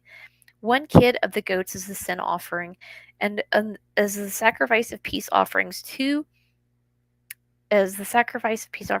oxen, 5 rams, 5 male goats, and 5 male lambs in their first year. This was the offering of Abidan, the son of Gideoni. On the 10th day, Ahazer, the son of Ammishaddai, the leader of the children of Dan, presented an offering. His offering was 1 silver platter, the weight of which was 130 shekels, and 1 silver bowl of 70 shekels, according to the shekel of the sanctuary, both of them full of fine flour mixed with oil as a grain offering. 1 gold pan of 10 shekels, full of incense, 1 young bull, 1 ram, and 1 male lamb in its first year as a burnt offering. 1 kid of the goats as a sin offering, and as a sacrifice of peace offerings, 2 oxen, 5 rams, 5 male goats, and 5 male lambs in their first year. This was the offering of Ahazer, the son of Ammishaddai. On the 11th day, Pagiel, the son of Okran, leader of the children of Asher, presented an offering. His offering was 1 silver platter, the weight of which was 130 shekels, and 1 silver bowl of 70 shekels, according to the shekel of the sanctuary, both of them full of fine flour mixed with oil as a grain offering. 1 gold pan of 10 shekels, full of incense, 1 young bull, 1 ram, and 1 male lamb in its first year as a burnt offering. 1 kid of the goats as a sin offering, and the sacrifice of peace offerings, 2 oxen, 5 rams, 5 male goats, and 5 male lambs in their first year. This was the offering of Pagiel, the son of Okran. On the 12th day, Ahira, the son of Enan, the leader of the children of Naphtali, presented an offering. His offering was 1 silver platter, the weight of which was 130 shekels, and 1 silver bowl of 70 shekels, according to the shekel of the sanctuary, both of them full of fine flour mixed with the oil as a grain offering. 1 gold pan of 10 shekels, full of incense, 1 young bull, 1 ram, and 1 male lamb in its first year as a burnt offering. 1 kid of the goats as a sin offering, and as a sacrifice of peace offerings, 2 oxen, 5 rams, 5 male goats, and 5 lambs in their first year. This was the offering of Ahira, the son of Enan. This was the dedication offering for the altar from the leaders of Israel. When it was anointed, 12 silver platters, 12 silver bowls, and 12 gold pans. Each silver platter weighed 130 shekels, and each bowl 70 shekels. All the silver of the vessels weighed 2,400 shekels, according to the shekel of the sanctuary. The 12 gold pans full of incense weighed 10 shekels apiece, according to the shekel of the sanctuary. All the gold of the pans weighed 120 shekels. All the oxen for the burnt offering were 12 young bulls, the rams 12, the male lambs in their first year 12, with their grain offering, and the kids of the goats as the sin offering 12.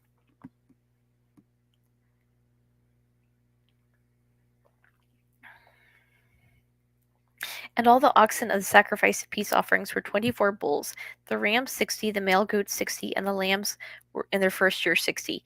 This was the dedication offering for the altar after it was anointed. Now, when Moses went into the tabernacle of meeting to speak with him, he heard the voice of one speaking to him from above the mercy seat that was on the ark of the testimony from between the two cherubim. Thus he spoke to him. And the Lord spoke to Moses, saying, Speak to Aaron and say to him, When you arrange the lamps, the 7 lamps shall give light in front of the lampstand. And Aaron did so. He arranged the lamps to face the front of the lampstand as the Lord commanded Moses. Now, this workmanship of the lampstand was hammered gold. From its shaft to its flowers, it was hammered work. According to the pattern which the Lord had shown Moses, so he made the lampstand. Then the Lord spoke to Moses, saying, Take the Levites from among the children of Israel and cleanse them ceremonially. Thus you shall do to them to cleanse them. Sprinkle water of purification on them, and let them shave all their body, and let them take a young bull with its grain offering of fine flour mixed with oil, and you shall take another young bull as a sin offering.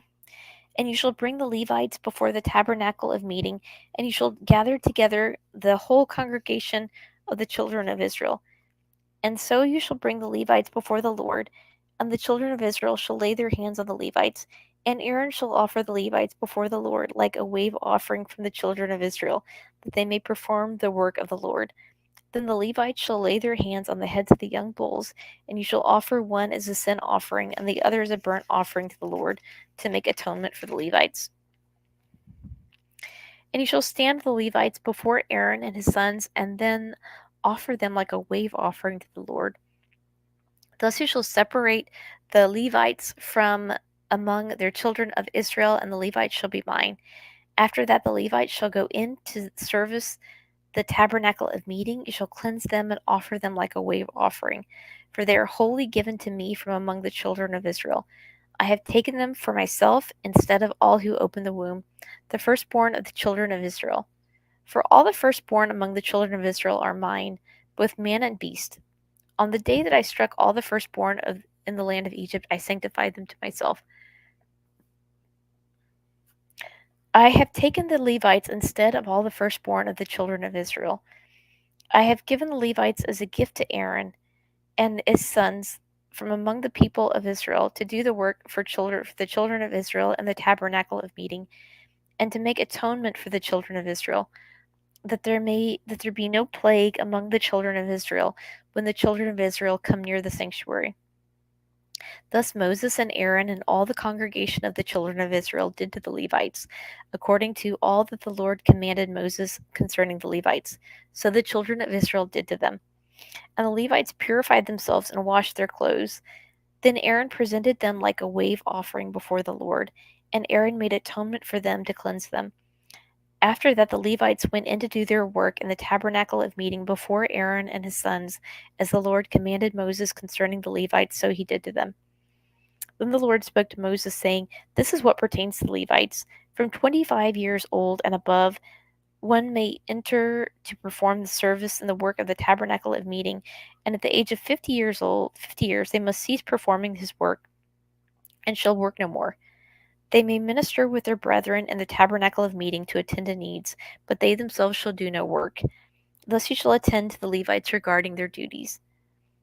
Now the Lord spoke to Moses in the wilderness of Sinai, in the first month of the second year after they had come out of the land of Egypt, saying, Let the children of Israel keep the Passover at its appointed time.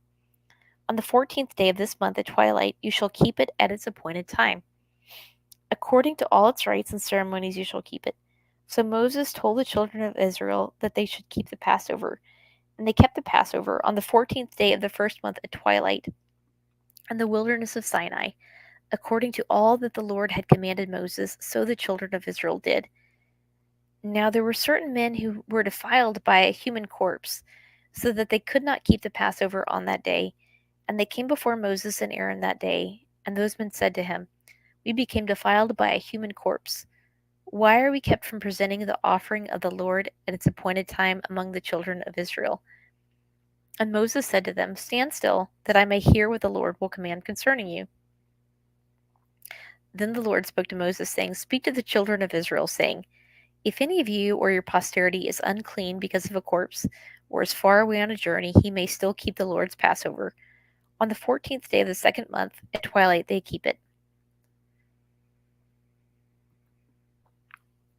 They shall eat it with unleavened bread and bitter herbs. They shall leave none of it until morning, nor break one of its bones. According to all the ordinances of Passover, they shall keep it.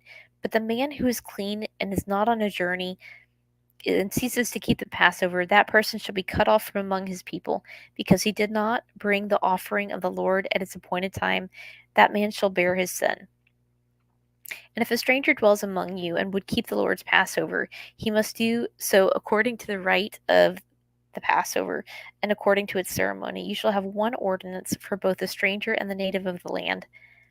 Now, on the day that the tabernacle was raised up, the cloud covered the tabernacle, the tent of the testimony, from evening until morning. It was above the tabernacle like the appearance of fire.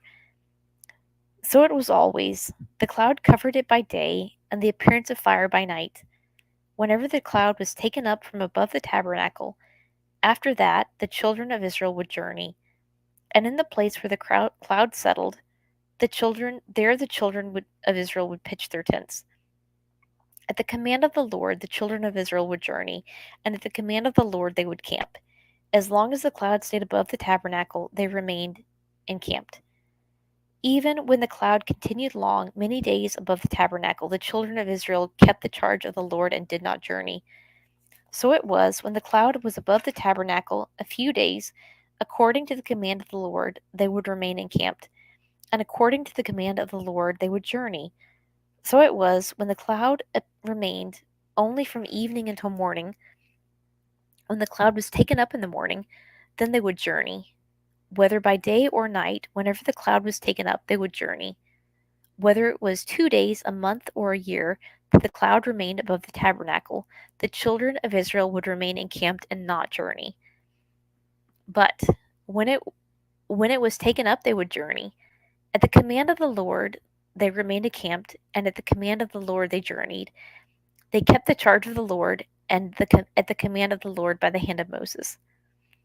And the Lord spoke to Moses, saying, "Make 2 silver trumpets for yourself. You shall make them of hammered work. You shall use them for calling the congregation and for directing the movements of the camp. When they blow both of them, all the congregation shall gather before you at the door of the tabernacle of meeting. But if they only blow one, then the leaders, the heads of the divisions of Israel, shall gather to you. When you sound the advance, the camps that lie on the east side shall then begin their journey. When you sound the advance on the second time, then the camps that lie on the south side shall begin their journey. They shall sound the call for them to begin their journeys. And when the assembly is to be gathered together, you shall blow, but not sound the advance. The sons of Aaron, the priests, shall blow the trumpets, and these shall be to you as an ordinance forever throughout your generations. When you go to war in your land against the enemy who oppresses you, then you shall sound an alarm with the trumpets, and you will be remembered before the Lord your God, and you will be saved from your enemies.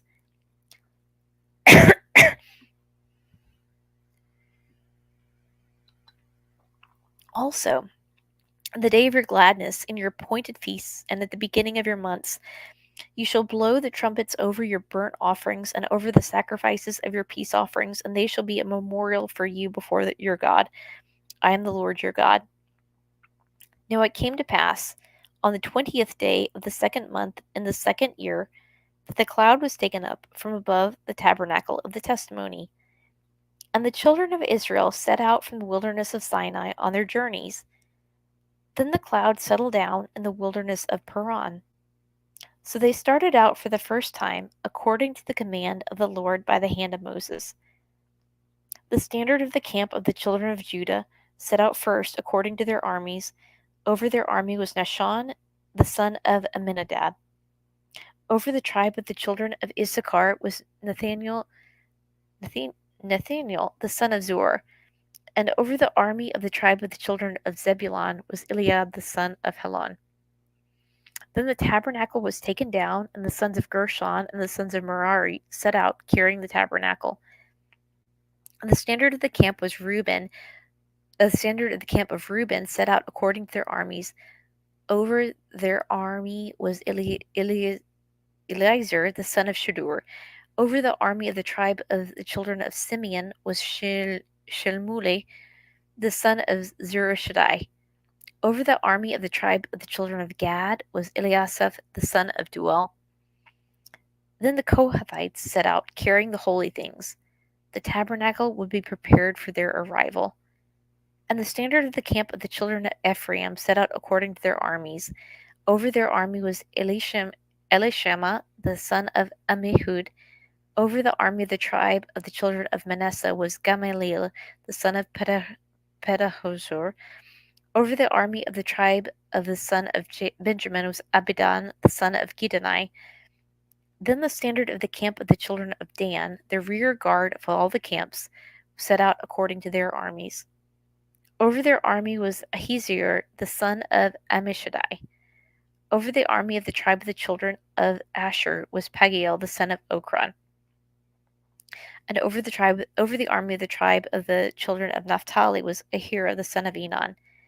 Thus was the order of the march of the children of Israel according to their armies when they began their journey. Now Moses said to Habab, the son of Reuel, the Midianite, Moses' father-in-law, "We are setting out for the place of which the Lord has said, 'I will give to you.' Come with us, and we will treat you well, for the Lord has promised good things to Israel."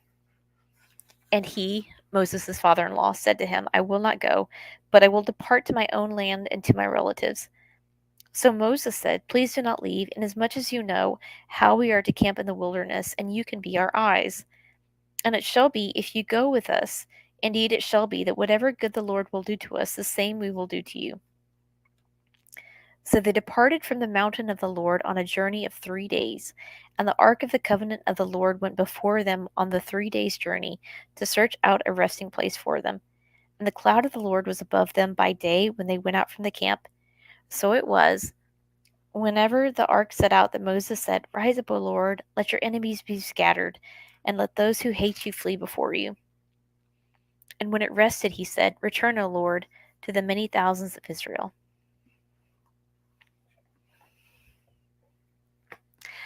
Okay, that's the end of Numbers 10. We'll go ahead and finish there for tonight. I think it's a good stopping point. So, it's really interesting. I've never read this much out loud before, and my body physically gets tired from sitting like this. But I just find this like incredibly refreshing for my soul. I really had not expected that. My voice gets tired too. Some of these names, I know I am just butchering, and I hate not pronouncing people's names correctly. And a lot of the names, if you've listened to the whole thing, you'll know are repeated. So you would hope by, after having said these names multiple times, I would get better at just having, you know, consistently guessing the same consistently wrong name. But I'm not. So if you're listening, wondering like, is that the same person? Like, yeah, it probably is. It probably was the same person, because these 12 leaders of the 12 tribes they stay consistent throughout this part of the story, and so um, they're the same people in multiple sections of the part that I just read. The same leaders of each tribe are all the same. I'm just not very good at saying the names well, period, let alone consistently. So yeah, it's really refreshing for my heart. It's strangely refreshing for my heart, even though like physically it's it's a lot of reading. Um, some quick observations before I say goodnight. I just love this whole transformation from, we were following this single man, Abraham. He leaves his country, into becoming this big family, not intentionally, becoming this big family with 12 sons, and then they're a nation with these armies, and it's a really neat visual because I believe that, and if somebody knows this, either able to confirm this or debunk it. Like either way, I would love to know. It appears to me from my own reading that they are camping in the shape of a cross, and so they had the tabernacle in the most holy place in the center, with the most holy the the law written on the Ten Commandments that their nation is to follow, and then that's covered with the mercy seat, and then that's eventually um, we have a lot of um, blood here from these different animals that is very representative of being covered, their sins being covered with blood. So we see them putting the blood on the tip of their right ear and on the tip of their right thumb and on the tip of their right toe. So they're covered, basically from head to toe with this blood that will make atonement for their sin. Um, yeah, so where was I going with that? It's late. I've lost my train of thought. But anyways, I believe that the so you have, oh, that's what I was going to say.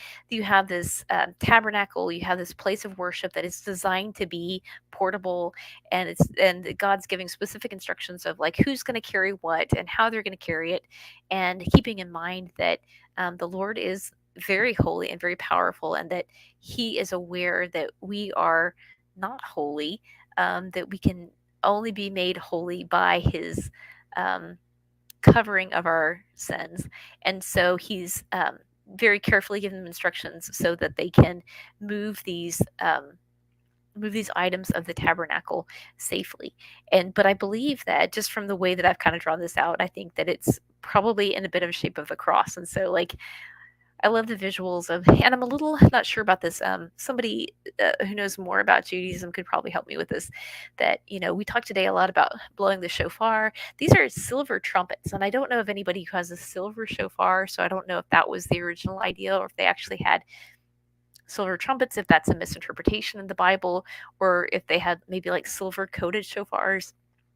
I would love to talk to someone who knows a little bit more about that than I do. But they're blowing these trumpets, and that's what they're waiting for the Lord to descend upon the tabernacle, and then um, when the cloud of the Lord is lifted from the tabernacle, that's when they know it's time to break camp, it's time to move, and then they blow the trumpets in a certain order to let them know, like, because this is a lot of people. We're talking about around 500,000 people, just of the fighting men, not including the wives and the children and the elderly. And so to get them moving, I mean, it's in my mind, it's kind of crazy because I'm thinking it's maybe about the size of San Antonio, Texas. I think the last time I looked at the population, it's probably grown a lot since then. But it's in my mind, I'm picturing the entire population of San Antonio, like saying, like, well, let's break camp, and like moving, following this cloud around Texas.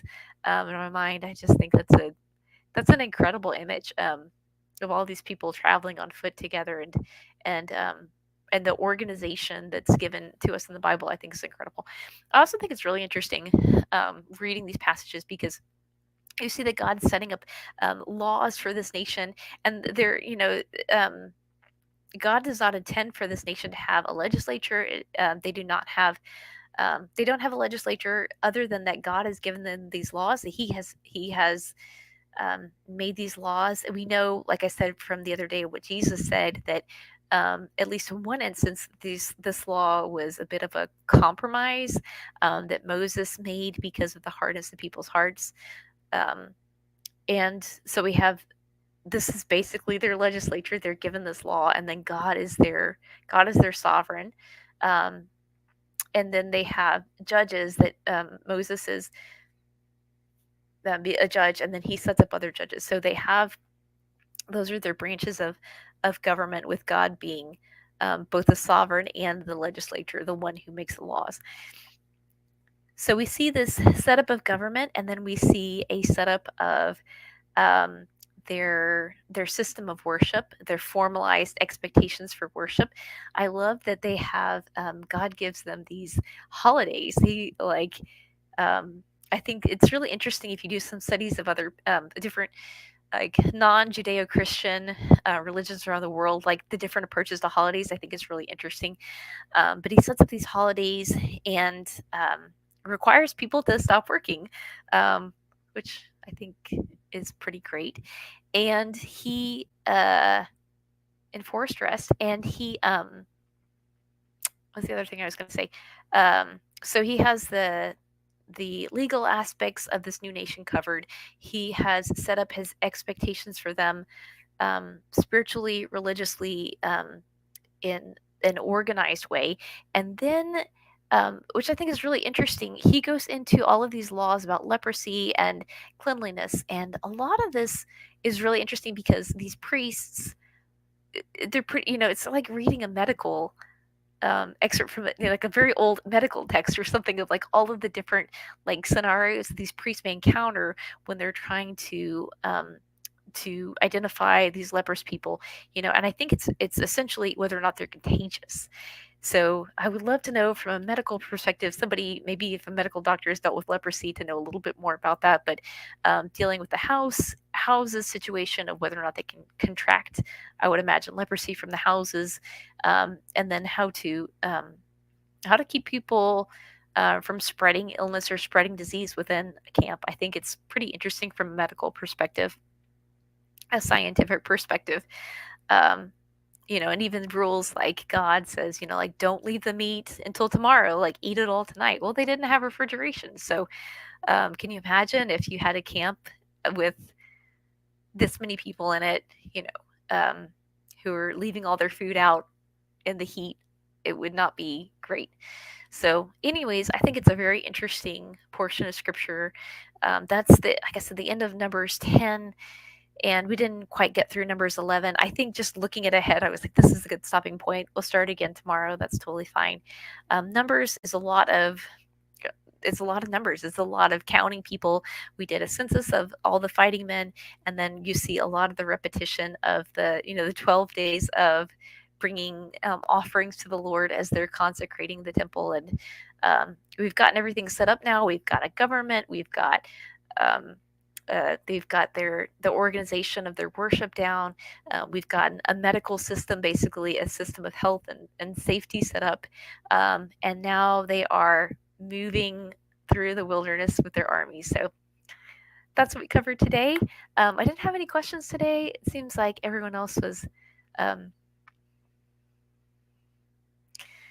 I don't know. I don't know. I thought maybe it might be a good time for people to listen, but maybe it's not. So that's okay. We'll try again tomorrow. I think probably around the time I've been reading before, noonish, maybe to 3ish. We'll try again and read again. And tomorrow, I think maybe we'll get through the rest of the book of Numbers.